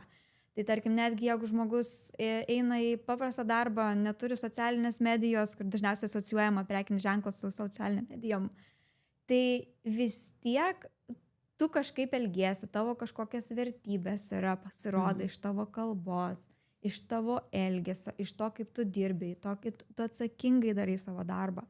Ir visa tai, tokios mažos detalės, netgi kaip tu rengiesi, kaip tu ateini į kambarį, kur tu atsisėdi, ar ne, susitikimų kambarį. Visa tai formuoja tavo asmeninį prekinį ženklą. Mes dažnai galvojame apie socialinius tinklus ir va čia tam tikros spalvos, spalvų paletė, galbūt šriftai ir kažkokie simboliai. Taip. Ar logotipas. Bet tai yra kur kas daugiau. Ir aš manau iš tikrųjų, kad mes matom daug labai tų brandų, irgi nedidžiulių, eina per tam tikras rebrandingus, ar ne, pakeičia logotipus kas kažkiek metų, ar kažkiek atsinaujina. Tai manau, kad ir mes žmonės irgi per kažkiek metų, man, aš sakyčiau, ciklas yra apie 7-8 metus. Čia, manau, realiai einam per kažkokią tai transformaciją. Jeigu mes augantys žmonės, man atrodo, mes tikrai einam per kažkokią didesnę transformaciją ar lūžį. Ir gali būti netgi identiteto virsmą. Aš asmeniškai tikrai jaučiu, kad nuo pernai metų einu per didžiulį identiteto virsmą. Identiteto tapatybės gal virsmą. Ir tikrai vieną dieną pernai buvo, aš atsidariau savo spintą ir aš žiūriu, aš nebenoriu apsirengti nei vienu rūbu. Mane traukia dabar tokios pastelinės, šviesos spalvos, o pas mane buvo viskas, žinai, žemiškos, tamsos, tokios rudo, pilka, juoda, tamsiai žalia. Ir aš žiūriu tos spalvas, aš nebesu tame sezone. Aš noriu dabar tokių švelnių. Ir automatiškai tas brandas irgi keičiasi. Be abejo. Į tave žiūrint, kaip ir tu pasakei, yra viskas labai tau natūralu. Netgi Lola yra dalis tavo brando. Lola čia sėdi, visur Lola eina. Prisiminiau netgi tavo gimtadienį kažkada. Taip. Lola netgi turėjo savo pasamdytą asmeninį vedžiotoją su kostiumu, vyrukas vaikščiojo, Lola vedžiojo. Ir Lola turėjo savo stalą. Tai juokinga ir faina, ir smagu, ir kitaip. Taip. Ir žmonės tai įsimena. Papasakok, ar tikrai visiškai viskas yra taip natūralu, ar vis tiek kažkiek yra tos strategijos? Kažkiek strategijos turi būti, be abejo, taip. Aš, pavyzdžiui, visą laiką nusistatau, kad per metus aš noriu daryti bent 2 brandingo eventus. Vienas iš tų eventų visą laiką krenta ir būna mano gimtadienis, iš tikrųjų. Tai aš manau, tu turi inkorporuoti savo brandą į savo kasdienybę, bet taip pat ir į savo gyvenimo renginius, ir į savo keliones, ir absoliučiai viską kitką, ką tu darai gyvenime. Tai, pavyzdžiui, kaip tu kalbi apie, kaip tu apsirengi, kaip tu atrodai, truputėlį noriu grįžti atgal prie to, kaip kalbėjom, kaip pacientai jaučiasi, kaip pamato tave. Čia, manau, kitas labai svarbus dalykas yra ypač šitoj industrijai, kaip tu atrodai. Ta prasme, yra labai labai daug išdarkytų veidų ir kosmetologinių tokių tikrai disasters, pasižiūrėjus, kas vyksta mūsų pasaulyje su veidais, su overfillinimu, ta prasme, yra kažkoksai praradimas skonio, aš manau, dabar vyksta, žinai. Truputėlį visi po truputį grįžta į tą natūralumą, kas yra labai faina matyti, daug kas dabar išsiema, nori, kad oda atviskėtų, atrodyti gražiai, šviežiai, jaunai, bet ne su pačiom didžiausiom lūpom, ne su tokiais, žinai, iškeltais žandais. Ir aš manau, aš visą laiką labai atsargiai prilaikiau savo tą imidžą per visą savo karjerą ir jaučiuosi bent, gal tau taip atrodo ar netrodo, nežinau, kad niekada nenuslydau per daug nuo to imidžo. Tai aš manau, pirmas dalykas yra tu, nedarant jokių renginių, nedarant jokių ten kažkokių labai iššaukiančių, žinai, renginių, tai yra kaip tu pristatai save, kaip tu kalbi, kaip tu bendrauji, kaip tu atrodai, kaip tu rengiasi. Nekalbu, kad ten kiekvieną dieną klinikui tikrai aš neprisidažius, ten negražiausiai apsirengus su skrabais ir su baltais kedukais tikrai. Bet čia yra, manau, tas pirmas dalykas, kuris yra, kaip sakai, natūralus, kur čia nėra kažkoksai labai strateginis galbūt, bet yra labai labai svarbus. Kas pačia tave įkvepia? tavo tą visą brandą, kas įkvepia tave? Realiai aš pasikraunu nuo tų visų renginių savo, nuo savo visų fotosesijų, galbūt netgi truputėlį dėmesys. Nežinau, ar čia taip tabu yra taip sakyti, bet iš tikrųjų tasai brando dėmesys man patinka asmeniškai. Kiti žmonės, jiem kaip tik patinka būti labai privačiais, dirbti potiliukais. Mūsų daktarė yra labai nuostabus pavyzdys, Kadelos ownerė dabartinės mano medical spa, kur aš dirbu. Jinai gyvenime neturėjusi socialinių tinklų, jinai pradėjo estetinius darbus prieš kitiem pradedant, galėjo tais laikais tik plastiniai chirurgai atsidaryti medical spas. Jinai sugebėjo visą tai padaryti, neturint jokio socialinio tinklo absoliučiai. Ir jinai mėgsta tą privatumą, jinai mėgsta gerai ir gražiai dirbti. Bet jai to būtent dėmesio ir to kažkokio, nežinau kaip recognition pasakyti, bet tokio pripažinimo nereikia. O man realiai, mane tai truputėlį veža. Darbe ir asmeniniam gyvenime man patinka ta energija, man patinka, kad ir aš manau po šiandienos podcast'o, aš manau mane pakraustai, o ne iškraus. Taip pat yra ir su renginiais, tas truputėlį chaosas. Viską suplanuoti, sudėlioti, nežinai, ar kažkas ateis ar neteis. Ir visas palaukimas, ar žmonės ateis ar palaikys. Ir po to grįžti namo, žiūri nuotrauką, žiūri, kaip smagiai žmonės praleido laiką tavo renginyje kažkokiam. Ir man iš tikrųjų tai turbūt gal ir sudaro tą tokį jausmą, kad dėl to aš ir darau. O kas lieka, asmeninis brandas, kurį tu daliniesi, aš žinau, kad tau patinka, bet turgi net nesidalini viso savo gyvenimo. Ar ne? Ypač TikTok'e, mes po to pakalbėsime apie TikTok'ą tavo, kuris yra išaugęs labai, bet ten iš vis tu nerodai savo veido. Taip. Instagrame rodai, bet ar nedaugiau yra nuotraukos, netgi ne kažkokie reelsai, tu nekuri, tu nesi turinio kūrėja, tu turi verslo, tiesiog asmeninį tą prekinį ženklą, ar ne? Asmeninį ir verslo prekinį ženklas. Bet kas lieka už kadro? Ne visko daliniesi, ar ne? Dalinuosi daug, iš tikrųjų tikrai palyginus daug ir manau, tai žmonėm patinka. Ta prasme, kaip ir sakėm, TikTokas yra visiškai kita platforma, kur aš naudoju absoliučiai kitaip. O Botox Boss, mano Instagramas, yra tikrai aš, galim sakyti. Be abejo, aš nededu labai didelių kažkokių ten asmeninių galbūt postų ar kažkokių tenais pasidalinimų, bet aš dedu viską nuo kavos, pusryčių, lolos, namų, mašinos, gyvenimo būdo, kelionių. Tikrai viskas yra, aš dalinuosi su žmonėm ir tai padeda, nes aš tikrai pajuntu, kad žmonės viską stebi, tikrai ne visi, bet yra kažkoks tai ratas ar maža grupė žmonių, kur tikrai tave stebi, žino, jiem įdomu, jie paklausia, aš juos susitinku, jie užklausia apie mano keliones, jie mato, kad aš kažkokį renginį dariau ir po to sukuria tą tokį kalbėjimą porai mėnesių apie tai. Tai aš iš tikrųjų dalinuosi daug, aš labai mažai slepiu. Bet tu daliniesi tikslingai vis tiek, man atrodo, natūraliai apie tam tikrus dalykus. Aš dabar galvoju, tai yra pianinu, kaip groji rytais. Bandau. Prie kavytės, kai, valytė, sportas, darbas ir kelionės. Taip, čia yra toksai, aš manau, estetikos sukūrimas savo gyvenimo, taip, nes aš manau, tai iš tikrųjų parodo daug apie žmogų, kaip tu gyveni, kaip tu prisižiūri, kaip tu, ta prasme, užsiminiai sportą, galbūt mitybą, taip. Aš manau, aš pati norėčiau eiti, darytis veido procedūras pa žmogų, kuris save prisižiūri, kuris tikrai sveikai valgo, kur aš matau, kad sportuoja, kur ten, nežinau, ką dar tokio paminėti. Bet aš galbūt nenorėčiau eiti pas tokį žmogų, kur matau, kad ten kiekvieną vakarą kažkokiam ten baliui tūsinasi, žinai. Tai automatiškai žmonės stebi, žiūri ir žino. Ir nesakau, kad čia mes, žinai, galbūt aš ten nesidalinu kiekvieno savaitgalio ir ką veikiu, bet visi mato ir visi stebi ir reikia dalinai sukurti kažkokią estetiką, kokią tu nori rodyti pasauliui. Užsiminė apie socialinius tinklus, tai dabar noriu pakalbėti jau apie tavo TikToką garsiai, nes per metus tu turėjai daugiau nei 80 milijonų peržiūrų. Taip.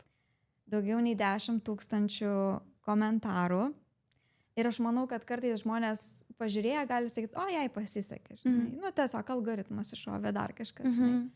Bet ką aš matau, tai nuoseklumas. Neturiu skaičių, kiek buvai įkėlusi video per metus, bet tu berods man sakei, 120 praeitais metais. 120 pernai, ar ne?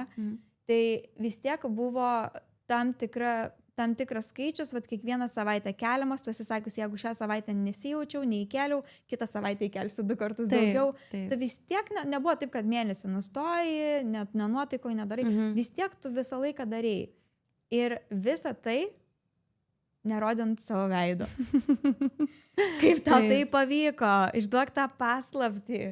Kad dabar visi mes galėtumėm go viral. Paslapties tikrai neturiu dėl to, kad po šiai dienai kartais man atrodo, kad aš pilnai nesuprantu to TikToko, nes dalinai taip, yra kažkoks pasisekimas, be abejo, čia ta prasme, radau, kas veikia. Bet tas radimas, kas veikia, irgi trunka laiko iš tikrųjų.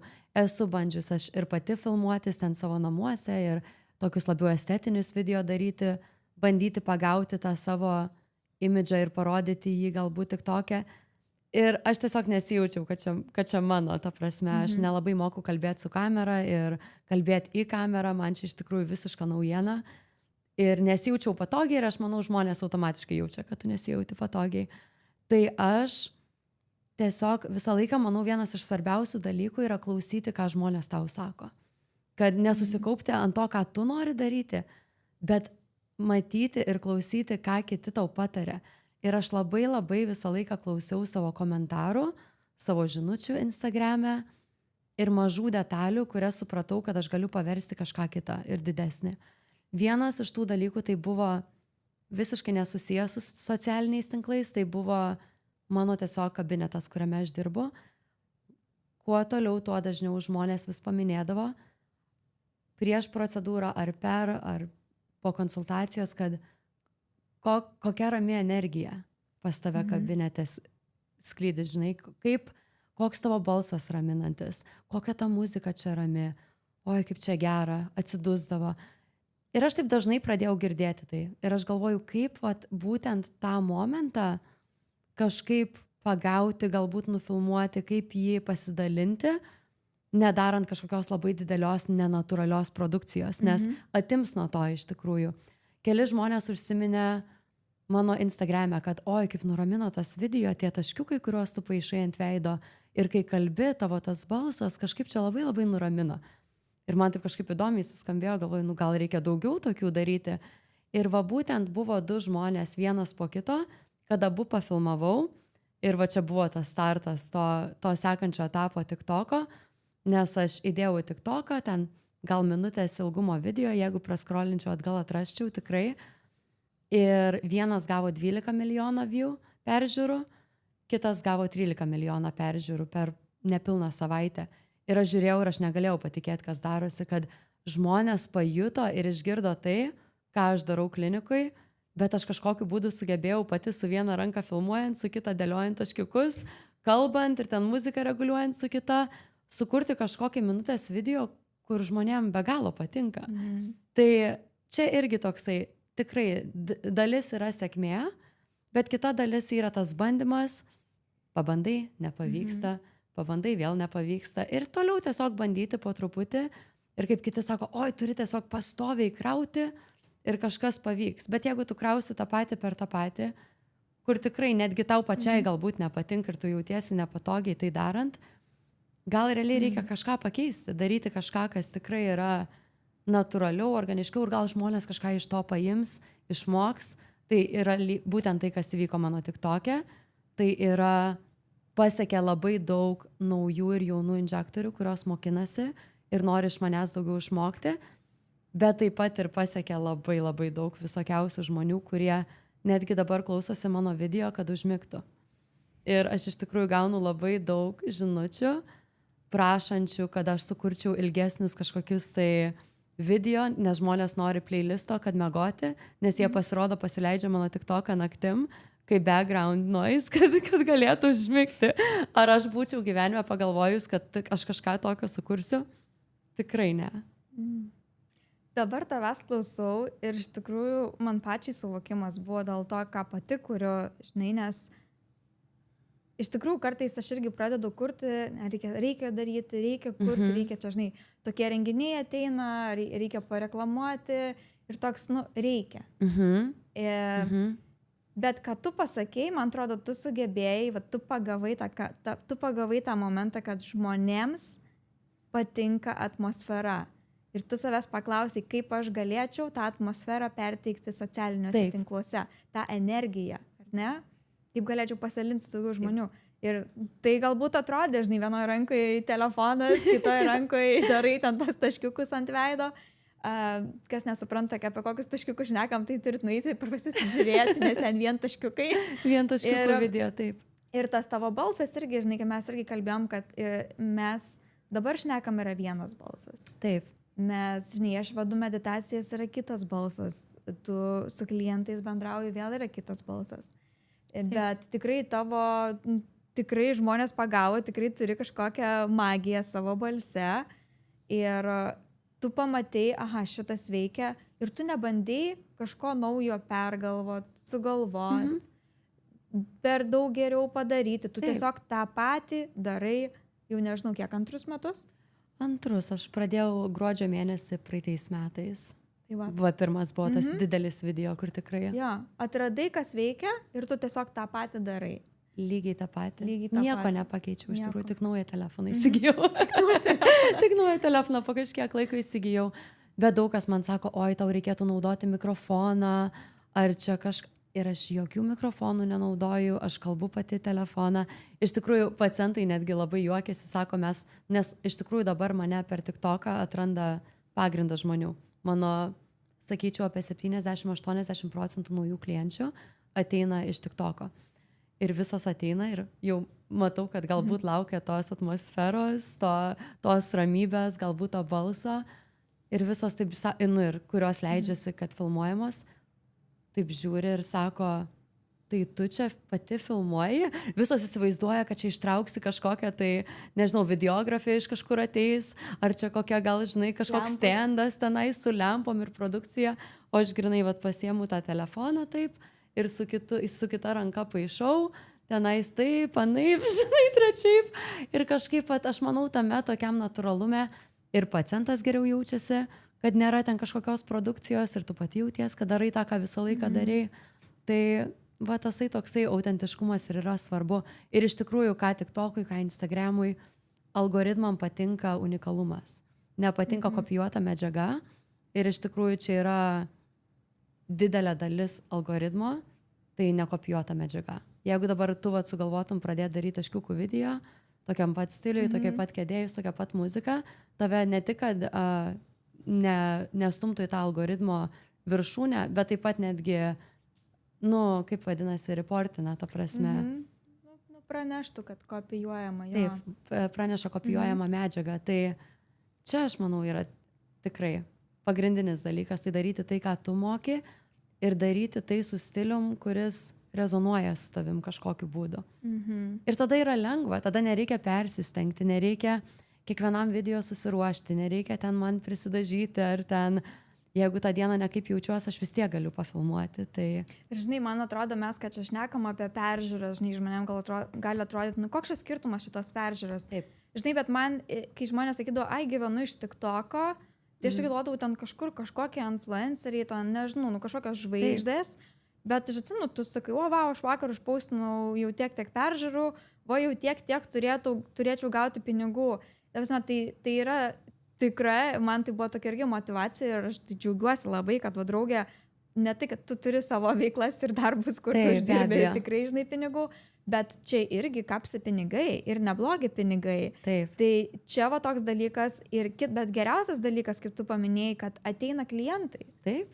Tu netiesiogiai nesakai, ateikit pas mane, ten kažkokius pardavimai. Ne vienoje video. Tie taškiukų video pas tave pritraukia klientų ne tik iš Čikagos, bet aš žinau, kad turi klientų, kurie atskrenda iš kitų šalių netgi tam, kad jie ateitų pas tave injekcijas pasidaryti. Taip, man irgi iš tikrųjų tai buvo šokas.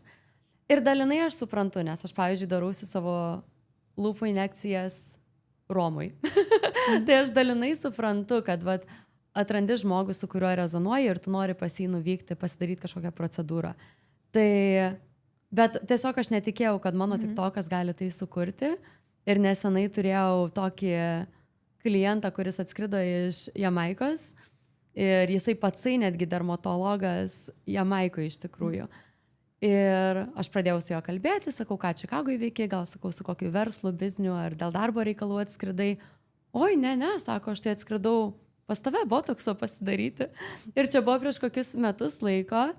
Ir nuo tada jisai 3 kartus, kas 3 mėnesius atskrenda, jisai pasiplanuoja savo savaitgalį, kad būtent atskristi, pasidaryti taip, kaip jam tinka. Ir iš tikrųjų čia toksai, aš tokia dėkinga esu tam. Čia aplamai man yra nerealus dalykas, kad kažkoks žmogus nori atskristi pas mane pirmoji eilėj mano procedūrų. Čia yra turbūt viršūnė, kokią gali pasiekti, kas liečia tokį, tikrai paglosto širdį, kad pasiekiai tokį lygį.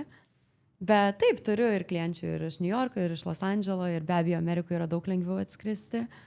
Ir labai ir klienčių atveda.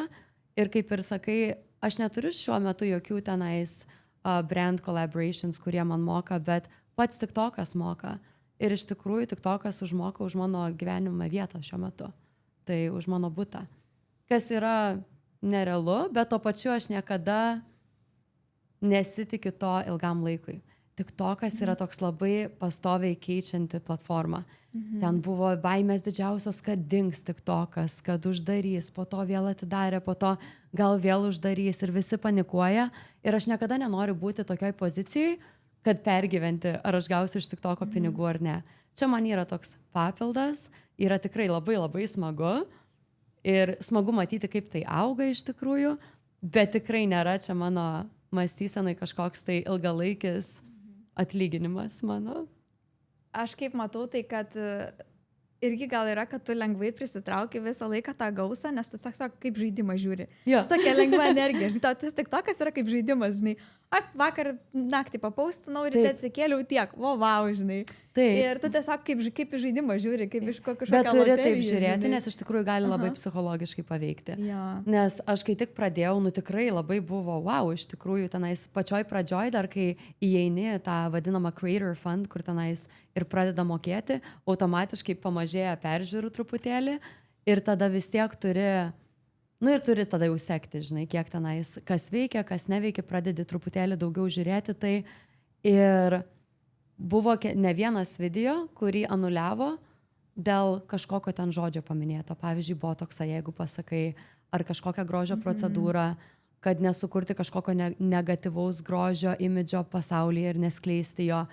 Ir staiga tas video kyla, tai jau matai ten $1000–2000 ir staiga kitą dieną atsibundi ir nebėra. Tai čia žiūri kaip į kokius takus, aš manau, ir tiesiog turi žiūrėti, taip nusišypsoti, pasidžiaugti viduj ir daugiau nekreipti dėmesio, nes čia nėra garantuota nieko. Kalbant apie socialinius tinklus, taip pat noriu pakalbėti, tu paminėjai, kad daugam patinka labai tavo balsas. Tai yra, pakalbėsime apie tokį ASMR, kurį žmonės patiria ir klauso tam, kad jie užmigtų. Ir vakar net pasižiūrėjau, žinok, komentarus, tai netgi yra tokie komentarai kaip Is it possible to marry a voice? Ar yra įmanoma apsiženyti balsą? Ta mačiau, man tas labai patiko. Labai geras. Arba kitas tiesiog Please make a video reading a time bed story. Tai tiesiog padaryk video labai skaitant daug, ar ne pasakas prieš miegą. Labai dažnai tokio. tokius gaunu prašymus. Laikas miegoti. Tiesiog tokių labai daug. Labai daug, tikrai. Jo. Bet tuo pačiu, žinai, mes susiduriam su, apskritai galbūt čia ne tiek tavo, bet apskritai žmonės, kai pradedam kažkuo dalintis, ypač gal ta baimė yra, kaip rodom savo veidą, Taip. Kai šnekam apie savo servisą, apie savo kažkokius offeringus, išlenda labai daug baimių. Iš šito podcastą esu pakvietusi daug žmonių, kurie pasakė ne. Vieni tiesiog pasakė, dabar nesu tame etape, Taip. Bet buvo keletą, kurie pasakė, baigtų nejuokauk, dar angliškai darytum ateičiau, bet lietuviškai tai tikrai ne, ten prirašys nesąmonių žmonės, prikomentuos, tikrai ne. Tai žmonės visgi bijo. Tiesiog, sako, aš bijau tų komentatorių. Taip. Ir sako, ten atsiranda visokių komentatorių ant sofų sėdinčių, kurie ten, žinai, bando šustresnį komentarą parašyti. Taip. Ir galim, žinai, sakyti, kaip norim. Tie komentarai, aš irgi esu, žinai, neturiu tokių peržiūrų toli gražu, kiek tu.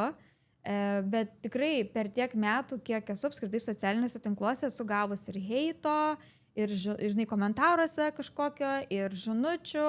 Esu gavusi balso žinutę su pakeistu balsu, grasinančia, mane visai iškoliojo žmogus. Ir taip, ir neilgai užtruko išsiaiškinti, kad yra Čikagoje gerbiama lietuvė, kuri kažkodėl manęs labai nemėgsta ir taip vat, padarė. Tai visi tie dalykai yra nemalonus labai. Ir jie yra tikrai nemalonus. Bet kaip tu manai, vat, ar tau buvo kažkokių tų baimių? Žinau, kad tu esi labai drąsi, bet ar buvo vis tiek kažkokių baimių pradedant dalintis? Aš manau, mes bijome labiau savų žmonių ir pažįstamų ir ypač galbūt mūsų tautiečių lietuvių nei svetimų.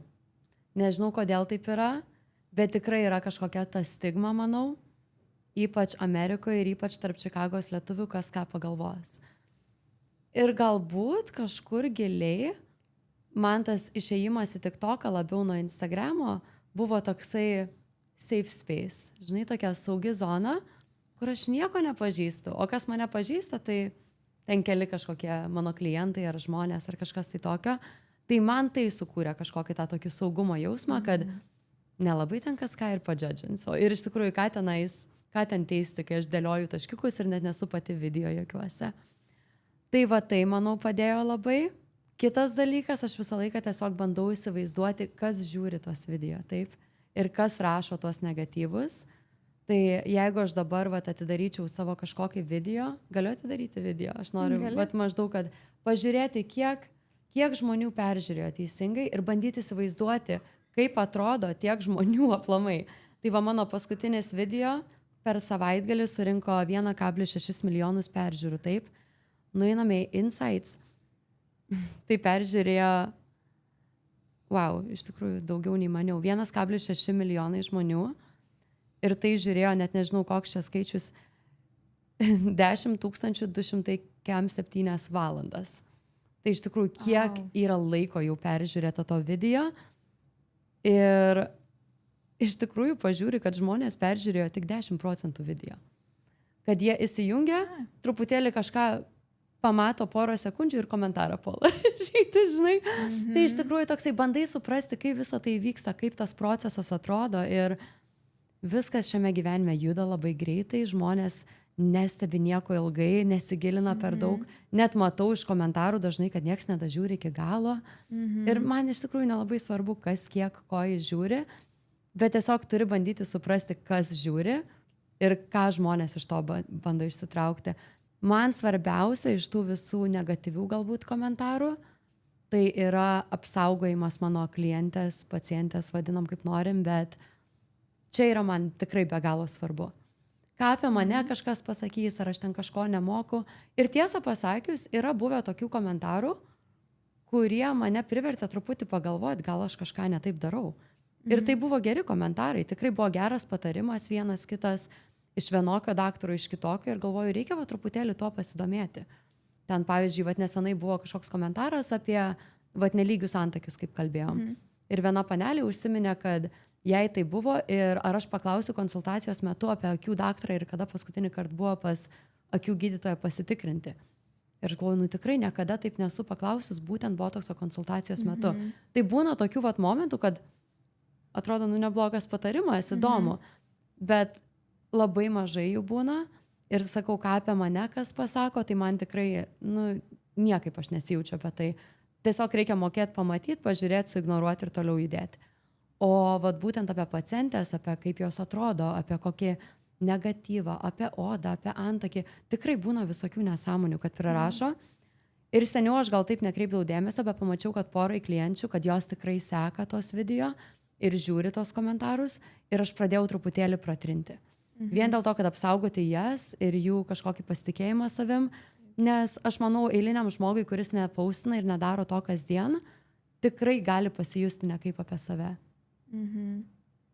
Žinai, paminėjai apie tai, kad kai lietuvių kalba darom, ar ne, yra kažkaip baisiau gal, Taip. arba kai darom tokiuose tinkluose, kaip kad ir tam pačiam Facebook'e, žinai, kur ten yra ten ir tėvai, ir ten kažkaip tetos ir taip toliau, ir toks kažkoks yra jautrumas didesnis negu kažkokiam TikTok'e, kur ten, tarkim, galbūt nieko Aš nepažįsti. nesenai sužinojau, mano mama sako, aš tai matau visus tavo TikTok'us, sako, aš turiu TikTok'ą. Tokia secret stebėtoja. Neprasinešus. Geriau, kad nežinočiau, ką turi.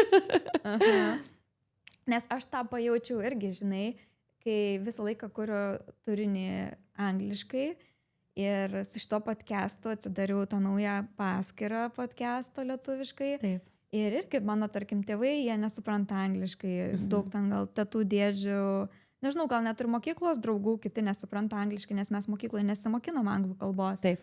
Tai toks, žinai, gal žiūri, gal mato ten vizualą, bet nebent ten Facebookas dabar jau išverčia automatiškai. Bet toks būdavo tarsi, tokia siena kažkokia yra nematoma. O kai lietuviškai pradėjau, tai ten irgi matau, žinai, žmonės ten iš mano miestelio, žinai, irgi žiūri ir komentuoja. Taip. Ir tėvai, ir jų tėvai, žinai, irgi turi ką pasakyti, oi ten nelygintom kelniam, oi ten taip, tą kartą nelabai gražiai apsirengus, tą kitą kartą. Tai visą laiką turi kažkokių komentarų. Taip. Ir tie komentarai kartais gali būti tokie, nebūtinai, kad įžeidžiantis, bet tiesiog jau yra žmonių, kurie reiškia nuomonės, žinai. Taip. Prieš grįžtant prie pokalbio, trumpą žinutę.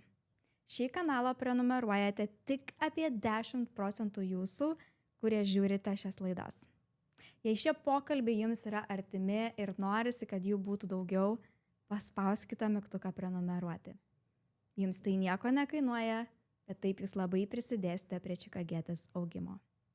Ir kitas dalykas yra, kad žmonės, žinai, gali komentuoti ir apie ne tiek mus, bet apie mūsų tuos klientus, tarkim, arba kaip pas mane dabar podcast'e mano pašnekovis.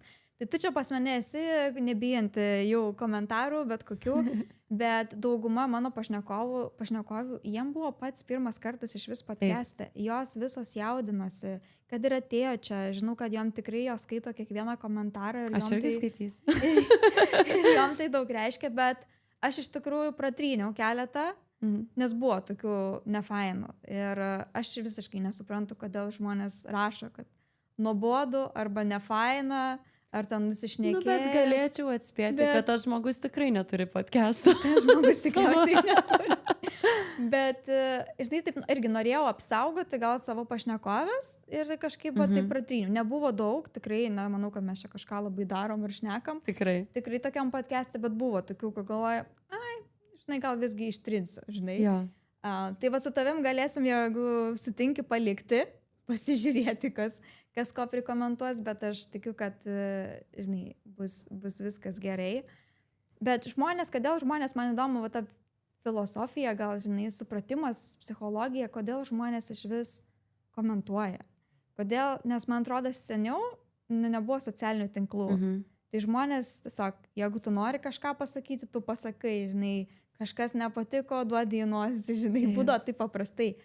Dabar, kai atsirado socialiniai tinklai, žmonės žino, kad jie gali kažką pasakyti, kažką prikomentuoti, ant tavęs užvaryti ir jie negaus to atbulinio, žinai, iš karto. Yra labai lengva. Toks esi saugus, ant sofos sėdi savo namučiuose ir gali ten komentuoti kažką. Taip. Ir kaip Tony Robinsonas irgi šneka apie tas mūsų žmonių, tos žmogiškieji tie poreikiai yra, ar ne? Taip. Tai vieniem yra, žinai, saugumas labai svarbus. Kitiem yra svarbi įvairovė, kažkokie pasikeitimai. Tada kitas yra meilė ryšys, tiesiog su žmonėm. Yra taip pat yra poreikis būti svarbiam. Tu paminėjai, kad tau patinka tas dėmesys. Aš manau, kad aš irgi nedaryčiau šito podcast'o, jeigu iš tikrųjų man nepatiktų dėmesys. Žinai, jeigu aš esu ekstravertiškas žmogus. Taip. Aš mokykloje ant scenos būdavau su mikrofonu, žinai, apsirengusi snieguolę per kalėdas ir man patikdavo, aš labai bijodavau. Į tualetą lakstydavau prieš einant ant scenos, rankos drebėdavo, aš ir dabar jaudinuosi kiekvieną sykį. Tarp kitko, bet man patinka. Taip, aš pertraukysiu truputėlį, nes ką tu pasakei iš tikrųjų, nes aš nenoriu, kad va taip pasakyti, kad man patinka dėmesys, žinai, ne tai, kad man čia labai patinka dėmesys, bet man netgi vaikystėje, va kaip tu sakei, aš grodavau pianinu Lietuvoje ir man mama visai sakydavo, tu scenos žmogus.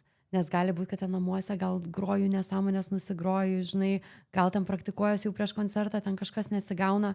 Ir jinai sako, tu išeidavai į sceną ir staiga tu būdavai žvaigždė scenoje, žinai, ir tau patikdavo groti ir tu nei vienos klaidos nepadarydavai ir tu jausdavais gerai.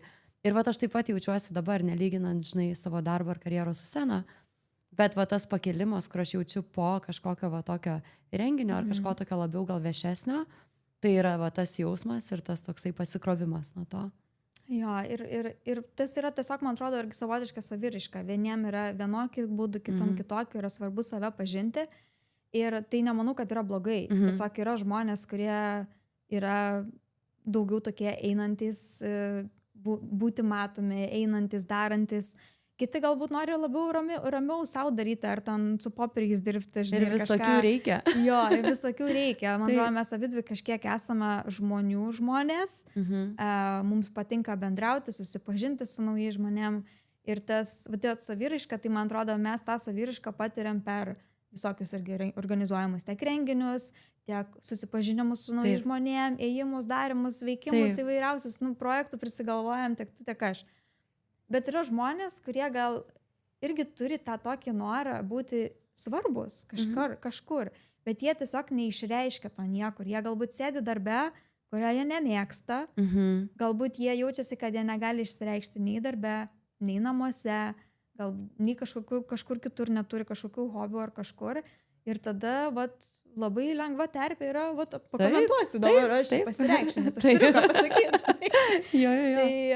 Tai man kažkaip įdomu visą laiką būdavo suprasti tos žmonės ir aš linkiu kiekvienam, kuriam niežti rankos apskritai parašyti, kažkur pakomentuoti, kokiuose ten turgeliuose ar dar kur, čia Facebook'e yra toks dalykas. Tai pagalvokit iš tikrųjų, ar reikia, ar jūs turit kažkokią pridėtinę vertę.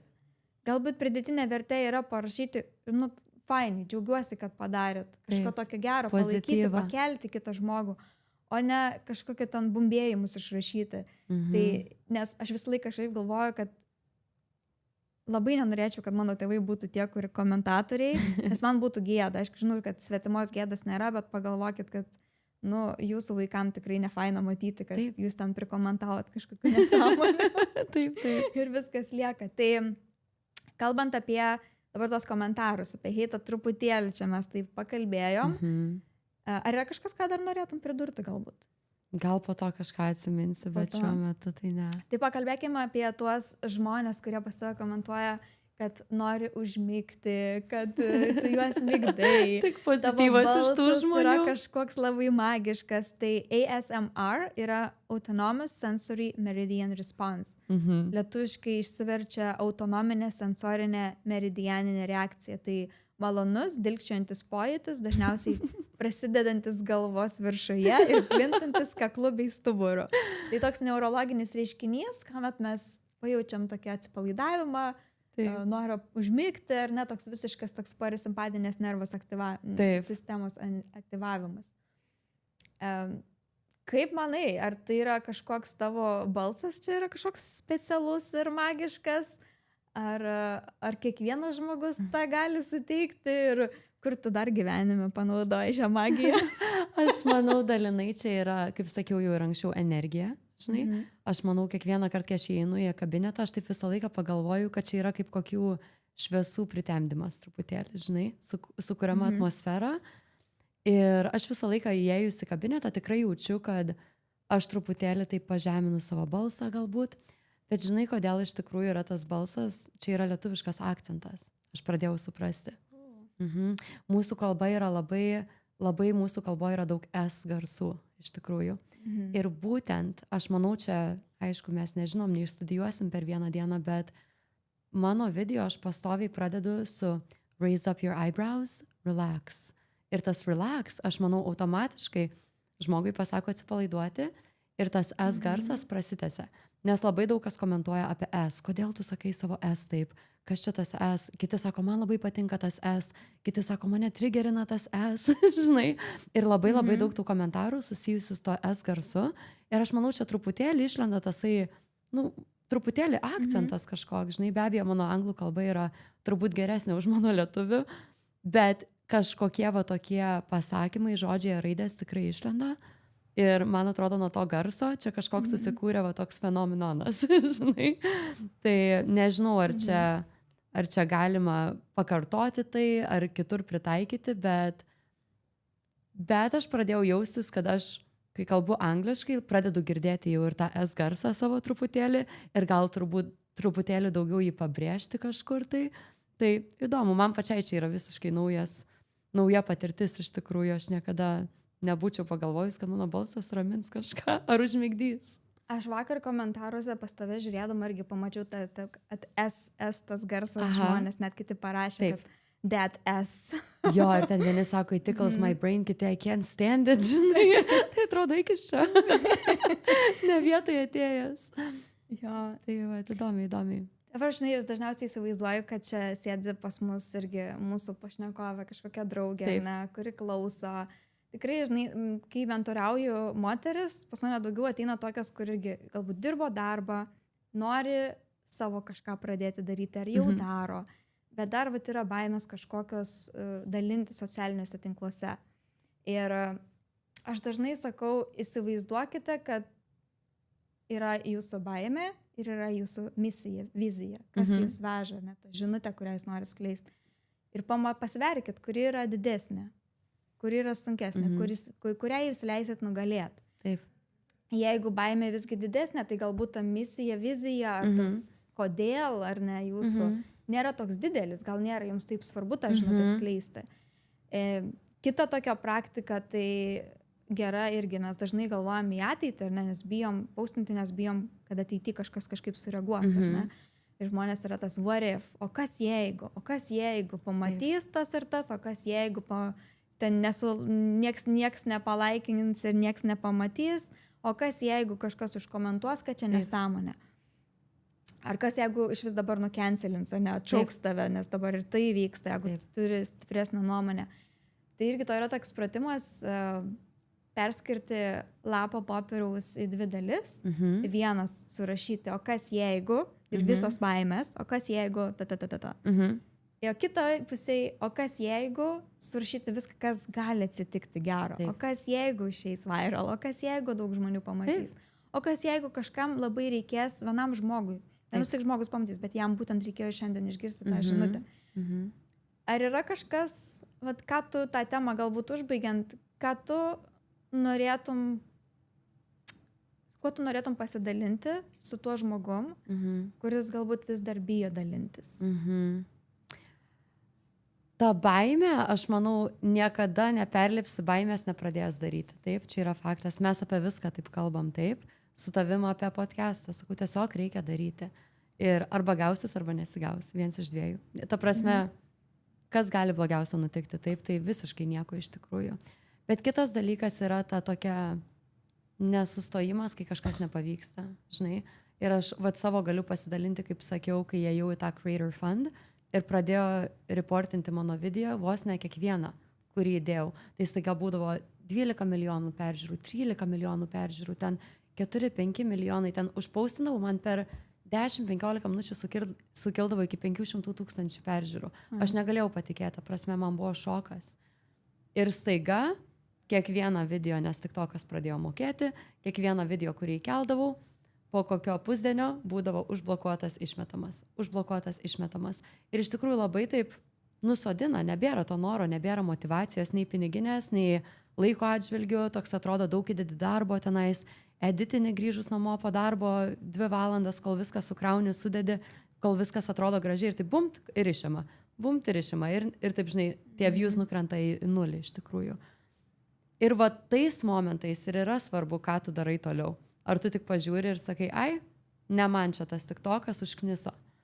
Ar tu tuo metu galvoji, kaip pakeisti žodžius, kaip kažką kitaip parašyti. Dar vieną pabandysiu, pažiūrėsiu, žinai. Čia pradėti daug kas gali iš tikrųjų, žinai. Yra va tais momentais, kai pasidaro truputėlį sunku, kad nepasiduoti ir toliau daryti. Kokia gera žinutė. Aš dabar, žinok, sėdžiu ir galvoju, čia kaip coachingą pati savo pasiėmiau šiandien. Nes man paskutiniu metu kažkaip nebuvo, nežinau, motyvacijos, energijos gal per daug dalinti savo asmeniniam.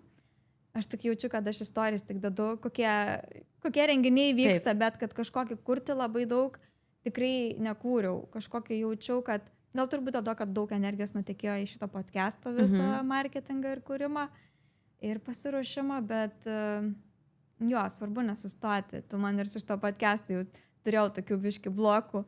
Sakai, eik, daryk, viskas gerai. Taip, ne, čia yra turbūt svarbiausias dalykas su bet kokiu socialiniu tinklu, kad tik nesustoti. Nereikia ten, kaip sakau, mes apie tai su tavim atskirai kalbėjom vakar, kad labai yra svarbu, kokią tu energiją filmuoji ir krauni. Iš tikrųjų, aš visą laiką į tai labai žiūriu. Jeigu yra porą dienų ar savaitę, galbūt aš sergu, galbūt prastai jaučiuosi, gal pervargusi, gal šiaip nenuotaikai, gali ateiti man gražiausia klientė, įdomiausia anatomija, aš nefilmuosiu. Jeigu aš tingiu, reiškia, aš nenoriu daryti. Man turi būti viskas, ką aš darau gyvenime aplamai, ir čia aplamai mano toks moto gal gyvenimo, viską daryti su meilė ir iš meilės ir tikrai širdies. Ir aš manau, kai aš darau ir filmuoju ir kai jaučiasi ta šypsena mano balse, kai aš filmuoju, žmonės pajunta tai. Aš netgi komentarų įsugavus, kad sako, aš tiesiog girdžiu, kaip jinai šypsosi. Labai įdomus toks komentaras. Jo, tikrai, su kokia energija netgi mes paspaudžiam tą paleistą mygtuką, irgi yra labai svarbu. Ir kitas dalykas, ką aš noriu pabrėžti, aš niekada neprisirašau filmuotos medžiagos ten mėnesių į priekį. Tai jeigu aš pafilmuoju šią savaitę, 90%, kad aš papausinsiu rytoj poryt. Netgi yra buvę tokių kelių, kur aš pažiūrėjau, buvau užsisaugojus tikrai labai fainų video ir aš juos ištryniau, nes man jie asocijavosi jau su praeitą savaitę. Man nebeįdomus jie. Ir iš tikrųjų kažkodėl, nežinau kodėl, čia yra turbūt neišaiškinamas toksai jausmas, bet kažkiek yra tiesos toje energijoje tos video. Tikrai. Įdomu, nes manai dažniausiai sako visi strategai, kad prisifilmuoti, aš irgi taip stengiuosi, jeigu ateinu ar į studiją, ar šiaip namie, pasidažau jau, pasistengiu kažkokias temas ir prisifilmuoju. Taip. Bet tikrai irgi yra buvę, kad aš turiu dabar irgi nemažai dar prifilmuotų, kur tu atrodo dabar neturiu energijos kurti. Taip. Ir galėčiau paustinti, bet man jau neberezonuoja kažkodėl tie. Aš netgi iš tikrųjų įdomiai visą laiką dabar pradėjau lakuotis nagus raudonai, kad atrodytų visą laiką vienodai, žinai, arba jeigu ten aišku nagai nepadaryti, tai su pirštinė filmuojusi. Bet man visą laiką tokia mintis, kad atrodo, kad visiems atrodytų, kad šią savaitę buvo daroma, bet po to aš pažiūrėjau, kad aš iš tikrųjų kiekvieną savaitę ką padarau, tą ir paleidžiu, o ko nepaleidžiu, tą ištrinu iš tikrųjų, nes man kažkaip nelabai patinka taip ten prisifilmuoti, belė kad turėti, žinai, kad kitą savaitę nieko veikti nereikėtų. Tai... Super. Tu tokia tema išsiplėtėm, bet man atrodo, dar nebuvo apkalbėta tu pas mane podcast'e, kuri irgi savotiškai transformuoja, man atrodo, tave. Angliškai yra to žodis capacity, aš net nežinau, kaip lietuviškai išversti. Tavo gebėjimas laikyti daugiau, ar ne? Nes esu gavusi tokį irgi klausimą iš marketingistės, sako, bet jeigu dabar išeitum viral, vienas video tavo išeina viral, ar ne, ten milijonai peržiūrų, ar tu turi sistemą, kuri atlaikytų tą tokį srautą, tarkim, norinčių su tavim užsiregistruoti, norinčių ateiti į tavo renginius, norinčių iš tavęs kažką pirkti. Tai man atrodo toks irgi, tu turi būti energetiškai pasiruošęs tam ir man atrodo, tu tokiu lengvumu, tu tiesiog ateikit čia, žinai, ir tau ir išėjo tai, nes taip. Bet dadėti prie to, ką tu sakai, aš sutinku, reikia būti pasiruošus, kažką parduoti, kažką siūlyti, kažkaip išnaudoti tą platformą teisingai. Ir man tai įvyko tai labai greitai, be abejo, aš turiu savo kliniką, kurioje dirbu, tai aš tikrai galiu prisitraukti klientų. Taip, čia yra labai svarbus dalykas. Papaustinu, ateina klientai, aš užsidirbu iš to, taip. Bet toks jausmas man tikrai paskutinius metus yra, kad aš nedarau pakankamai iš to. Žinai, kad aš tikrai turiu tiek peržiūrų ir tiek žmonių ir pasiekiu tiek šalių ir atrodo, ką aš dar galiu suteikti. Tai va dabar iš to gimė tasai kursas ir jisai realizavosi daug labiau, nes, ta prasme, tiesiog aš matau tą kelią, kaip aš galiu pasiekti žmonės ir jiems suteikti savo informaciją. Bet čia irgi kitas dalykas, apie kurį pagalvoti, tai ką tu darysi, jeigu taip įvyks. Ką tu parduosi, kaip tu naudosi tai, nes paustint čia irgi yra labai, čia yra vos ne full time darbas. Iš tikrųjų, čia tikrai užima labai daug laiko, nors atrodo labai paprasta. Aš galbūt tikrai, sakau, man pasisekė, aš turiu tokią paprastą sistemą, video vis laik nuo minutės iki 2, panašiai tas pats per tą patį. Bet vis tiek tai trunka laiko, tai reikia gauti iš pacientų leidimus, tai reikia atsirinkti atitinkamus pacientus. Pati turi būti nuotaikai, po to pati turi grįžti namo ir vis tiek porą valandų užtrunka, kol su editinį perklausai 100 kartų, kad kažko nenusišnekėtum, prakarpyti viską ir taip toliau. Nu čia yra, jeigu taip daryti reguliariai, suskaičiavus valandas, nu čia yra daug valandų į savaitę iš tikrųjų. Aš sakyčiau apie 10 valandų minimaliai. Taip, tikrai žinau, ką tai reiškia ir mano dauguma, kurie kuria turinį, tai žino. Tu viską darai su tokiu lengvumu, džiaugsmu, su tokiu žaismingumu, galbūt netgi sakyčiau. Ir aš tikrai matau, kad tave supa tokie žmonės irgi, kurie eina, daro, kuria, kurie, žinai, svajoja, žino, kad gali daugiau ir tikrai labai daug sėkmingų žmonių ir kiti galbūt nesuper, kas yra sėkmė, žinai, gal kitų sėkmė yra ten turėti vaikų ir šeimą gražią, bet ir matau, kad ir jie visi žmonės yra tokie, kur linki tau viso ko geriausio. Taip. Ir jie linki patys savo viso ko geriausio ir visam pasauliu viso ko geriausio. Tai tikrai malonu visą laiką pabendrauti, susipažinti su visais tavo draugais. Ar visada tave supa tokie žmonės? Aš manau, jau tu ir pati mačiusi, kiek pas mane nerealių, gerų žmonių. Nežinau, ar čia taip yra, kad va taip Dievas suteikia ir man siunčia tokius žmonės, ar aš pritraukiu tokius žmonės, bet aš tikrai turiu nerealių žmonių, draugų, klienčių, kolegų. Aš be galo esu už viską visą laiką dėkinga. Kiekvieną rytą atsibundu ir dėkoju už tai, nueinu miegoti su padėka visą laiką už tokį gyvenimą, kokį susikūriau ir tokius žmonės, kokie supa mane. Bet iš tikrųjų negalim sakyti, kad oi, man čia gyvenime pasisekė sukurti karjerą ir viską vienai pačiai. Tikrai ne. Reikia visą laiką prisiminti, nuo ko pradedi ir su kuom pradedi. Su draugė, kuri tenais buvo kiekvienam mano pirmam botoks party ir ten padėjo, žinai, padaryti užkandėlės, papilstyti šampaną, nors jai iš to nieko buvo, tik tai va toks palaikymas draugės. Taip pat žmonės, kuriuos tu naudoji sukurti savo tą brandą, imidžą ir viską. Aš turiu vieną labai nuostabią draugę Agnę, jinai Čikagoje dirba kaip dekoratorė visokių balių ir renginių. Ir tai, aš manau, viena iš svarbiausių buvo mano žmonių sukurti tai, ką aš dabar darau. Nes aš manau, žmonės, su kuriais tu dirbi, jie turi turėti truputėlį tiek pat deliuzijos, kiek ir tu iš tikrųjų. Ir tikrai yra buvę tokių renginių, tokių momentų, kur aš matau viziją, ir kitiems skamba kaip kažkoks kosmosas, kad čia nusišneki, čia kažko per daug prisisvajojai. O aš jai papasakodavau ir sakydavo, o jo, bet darom dar daugiau, nei tu įsivaizduoji. Ir va jos tasai dar daugiau iš tikrųjų mane taip pakėlė į dar kitokį kažkokį lygį su tais renginiais, su pasitikėjimu ir taip toliau. Atsimenu, nu vat dabar netgi pats paskutinis mano renginys buvo mano gimtadienis iš tikrųjų, nors aš galiu čia jų pasakoti 10. Bet aš buvau grįžusi iš Šveicarijos ir sakau, aš norėčiau daryti après-ski party, bet sakau, nieko daug, čia sakau, padarysim pietus, lančių, Babianė mano narių klube, ten, kur aš sportuoju, ir sakau, norėčiau ten fondų kokią stalą pasidaryti ir galbūt kokį nors, nežinau, eglę pastatyti su sniegu, žinai. Jinai sako, tai statom ski liftą, žinai, tipo slidinėjimo liftą. Nu, kaip sakau, tu čia pastatysi. Ir man atsiuntė porą pavyzdžių ir aš įsirinkau tokį ten Chanelio kažkokį ski liftą. Nu, galvoju, nu tikrai net panašiai negali atrodyti, kaip tenais atrodė toj nuotraukai. Ir sakau, davai man siurprizą, nerodi, kaip atrodo, nes jin ten pradėjo statyti, ruošti viską. Ir aš ateinu į savo gimtadienį ir žiūriu, ten pastatytą, nežinau, ir lietuviškai taip pat vadinasi ta gondola, kur žinai, gali įlipti namas, ski liftas, vienu žodžiu. Ir viskas su mano brandais, ir tenais viskas, tenais slidė, kur šatus gerti su mano brandingu, su logo ir taip toliau. Ir visą laiką, kai aš kažkokią nesąmonę susigalvodavau, palaikydavo ir iškeldavo.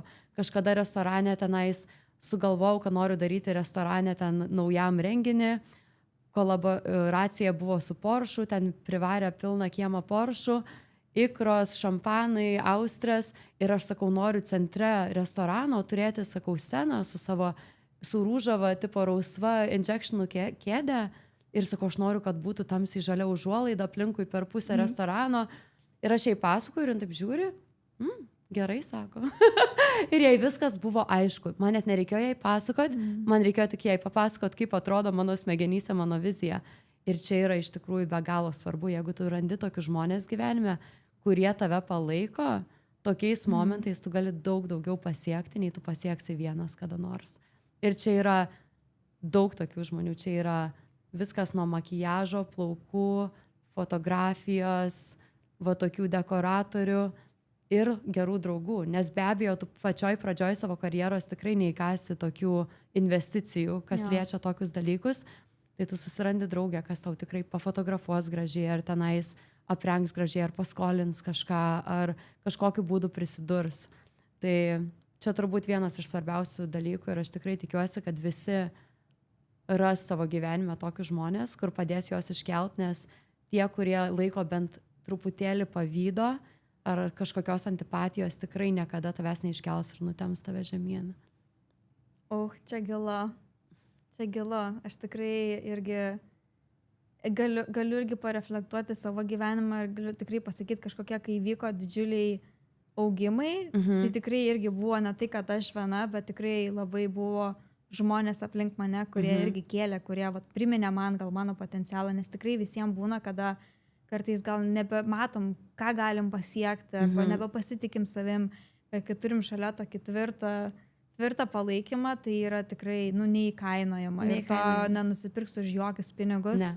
Tai turi būti tiesiog žmonės, kurie ne šiaip sako, o jo, daryk faina, bet kur tikrai be jokios granulėlės pavydo, tikrai linki tau viso ko geriausio ir džiaugiasi kiekvieno tavo to žingsniu.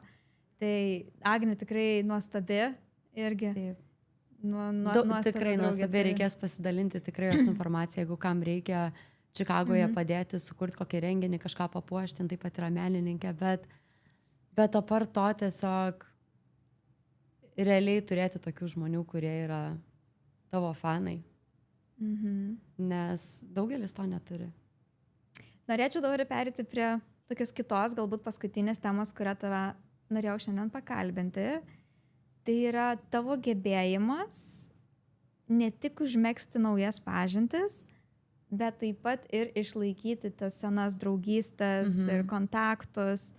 Žinai, mes susipažinom prieš 10 metų, ar ne?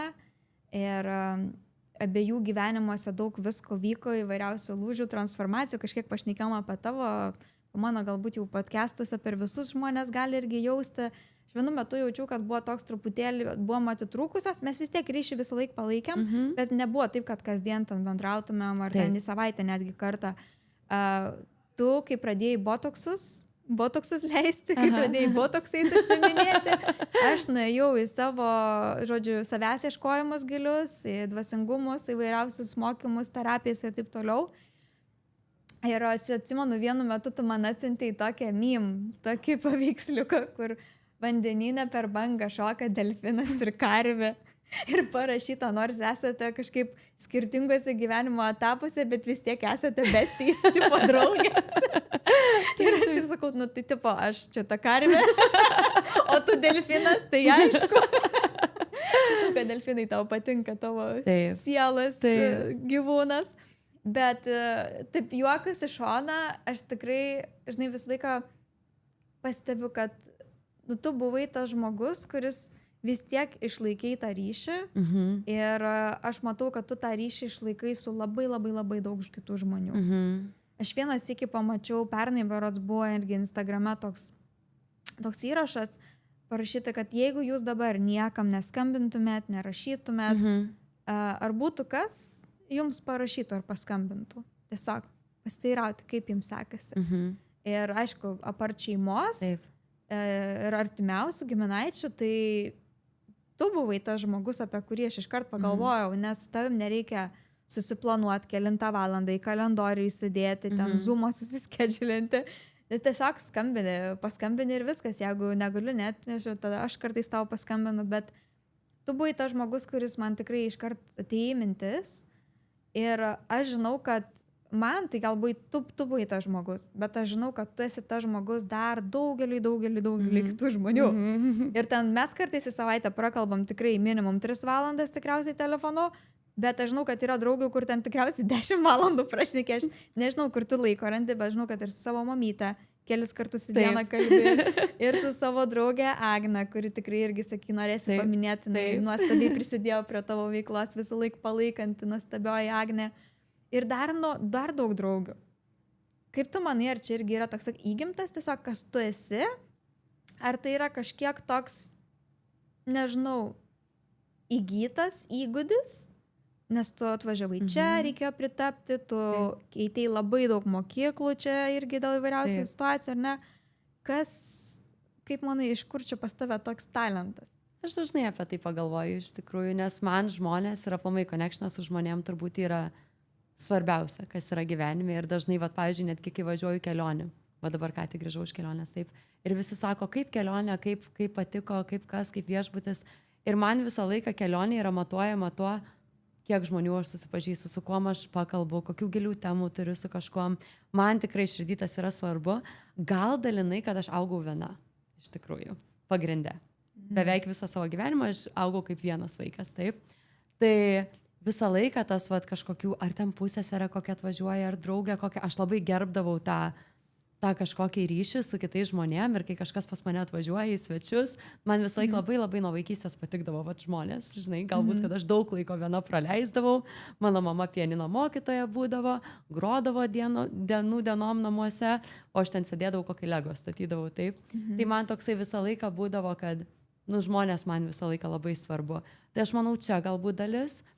Kita dalis, kaip ir tu sakėjai, aš atvažiavusi į Ameriką, man atrodo, mes kraustėmės ar 7 kartus, o aš pakeičiau gal 8 mokyklas, ar kažką tai tokio 8 ar 9. Nuo 3 klasės. Nuo 3 klasės skaitant, taip. Tai buvo labai nelengva iš tikrųjų. Aš šitai nežiūriu kaip į kažkokį, nežinau, kaip čia lietuviškai išsireikšti, kaip mes sakom sub-story, kad ta prasme, kad čia paverkim dabar ir pasigailim vaikų. Bet tai nebuvo lengva ir kažkiek tai mane suformavo į tai, kas aš dabar esu. Buvo tikrai tokių momentų, kad ateini mokyklą naują, pirmoji eilėj, tu čia neužaugęs, tu tikrai nemoki kalbos, galbūt nežinai ten visų tų tradicijų, visų bairių. Tikrai nelankiau jokių būrelių sporto, apie tai net pagalvoti nebūdavo, nes tėvai dirbdavo dienom, naktim, ten vos susitikdavom pirmus kelis metus Amerikoje iš tikrųjų. Tai toks būdavo, pradedi naują mokyklą, įeini ir iš karto turi taip apsidairyti. Žinai, kas aplinkui, su kom tu čia norėtum bendrauti, kur čia prisitrinti truputėlį, gal va čia tokie įdomesniai vaikai, gal čia kažką su tais, su anais. Ir toks automatiškai labai visą laiką analizuodavau situacijas, galbūt, žinai. Ir tai man iš tikrųjų labai padėjo gyvenime, nes labai jaučiuosi, kad galiu prisitaikyti prie daugelio žmonių, bet ir tuo pačiu labai gerbiu tuos ryšius, kurie tikrai jaučiasi tokie stiprus ir mieli širdžiai. Ir nežinau, ir aš tikrai turiu tą galbūt kažkokį gilų talentą, kad visą laiką prisiminti žmonės, pagalvoti žmonės. Aš turiu tokią truputėlį kaip habit yra lietuviškai. Įprotį. Aš turiu įprotį, kad kiekvieną dieną, kai grįžtu su mašina namo, ir čia tikrai yra įprotis, nes aš nežinau, kaip aš taip išsitreniravau, gal vienu metu aš labai pavargus grįždavau ir norėdavau pasėdėti mašinai, bet aš kiekvieną dieną, kai grįžtu namo, pasižiūriu telefoną. Ir kažkaip man automatiškai, tą dieną, jeigu aš pagalvoju apie kokį žmogų, su kuriuo nekalbėjau ten mėnesį, 2, kartais būna metus, priklauso, tikrai tokių ryšių, aš parašau jam žinutę, pagalvojau šiandien ar šią savaitę apie tave porą kartų, kaip laikaisi. Ir automatiškai, tasai toksai prilaikymas ryšio suartina atgal su kažkokiu žmogum.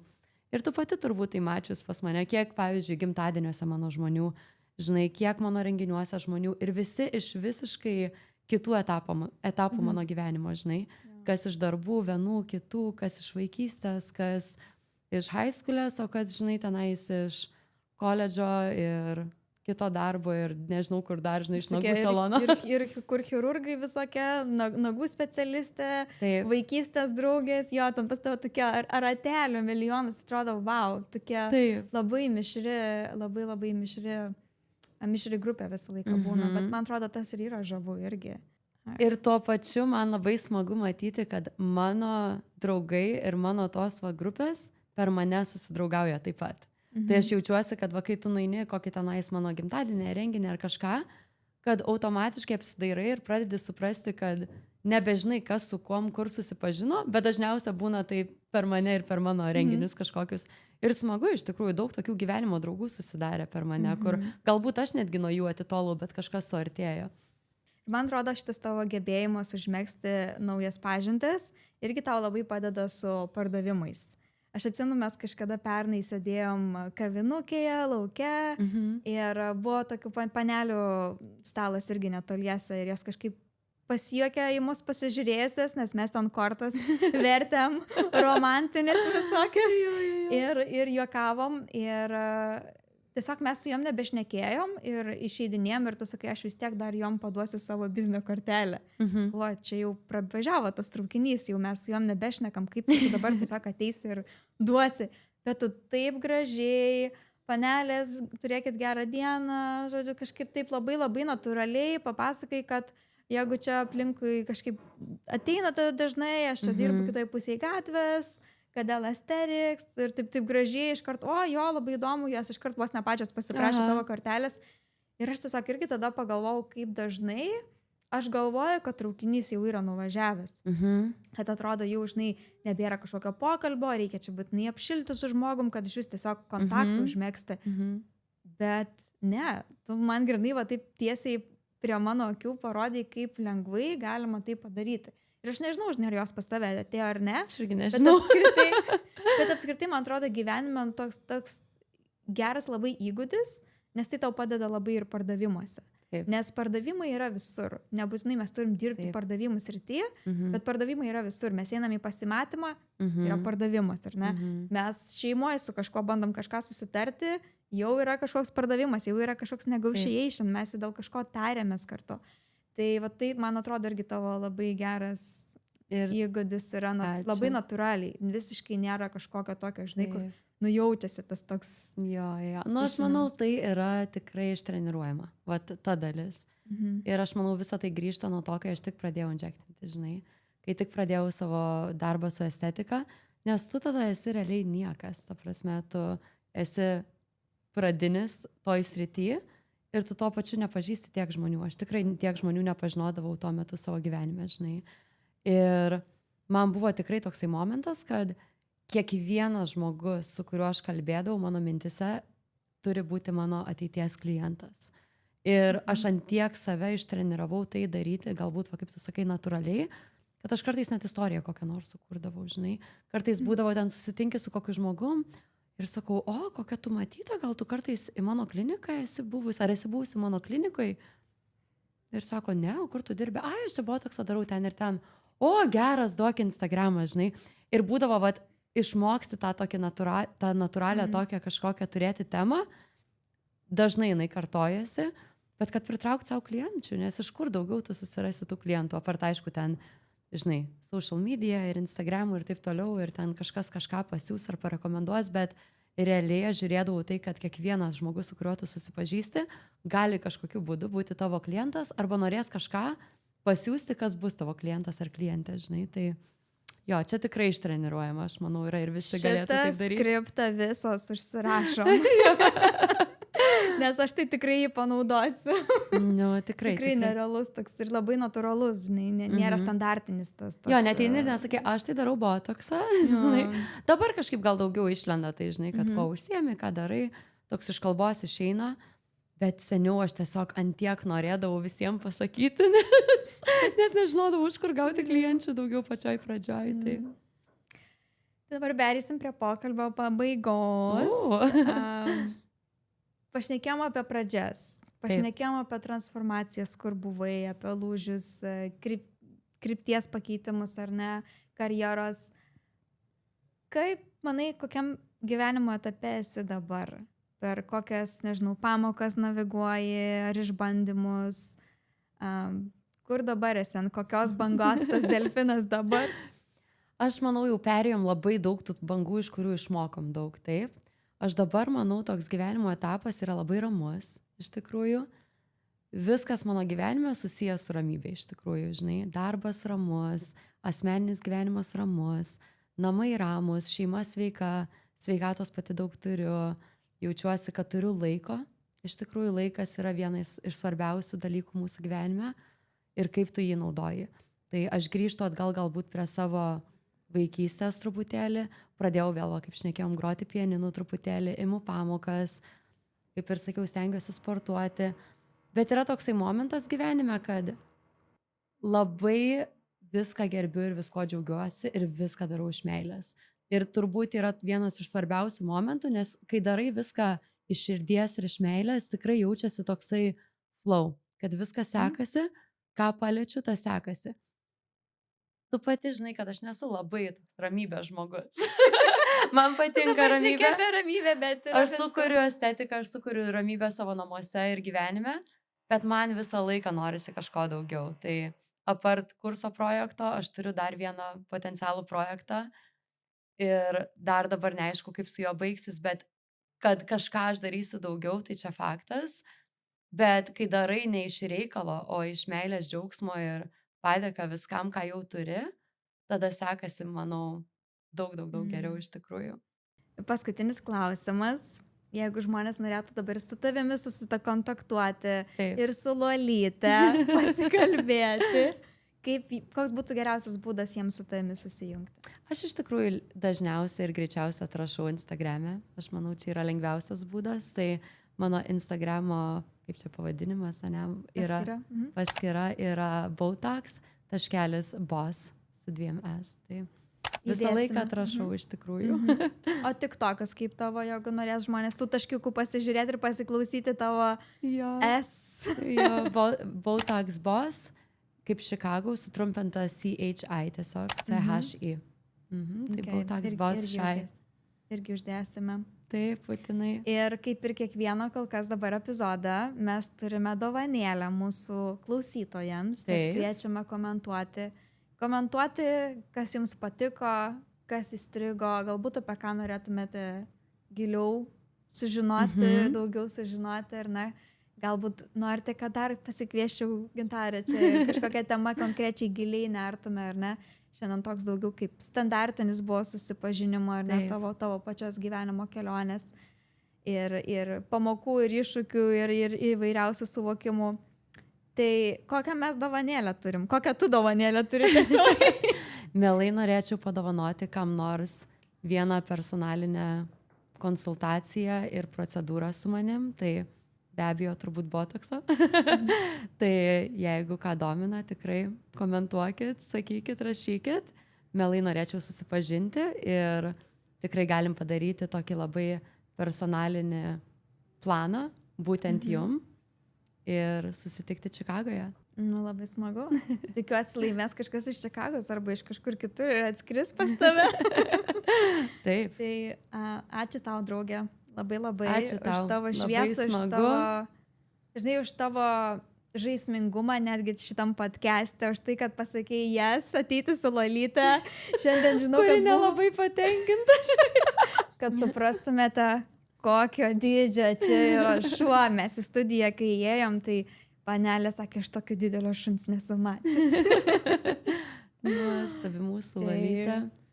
Taip, bet iš tikrųjų tie šunų gyvenimai tokie trumpi, kad kur mes galim juos atsivesti, ten ir stengiamės. Tai labai ačiū, kad pasikvietėt mūsų, abu jums pridėjo prie mūsų ramybės, man atrodo, ir atsipalaidavimo. Tai ačiū jums. Noriu paprašyti jūsų palaikymo. Jei jums patiko šis mūsų pokalbis, paspauskite mygtuką like, pasidalinkite su draugais. Jei mus pažymėsite Instagrame ar kitose platformose, mes būtinai pasidalinsime. Na, jeigu norite tapti numeris 1 šios tinklalaidės fanais ir padėti mums augti, labai prašau, užsiprenumeruokite.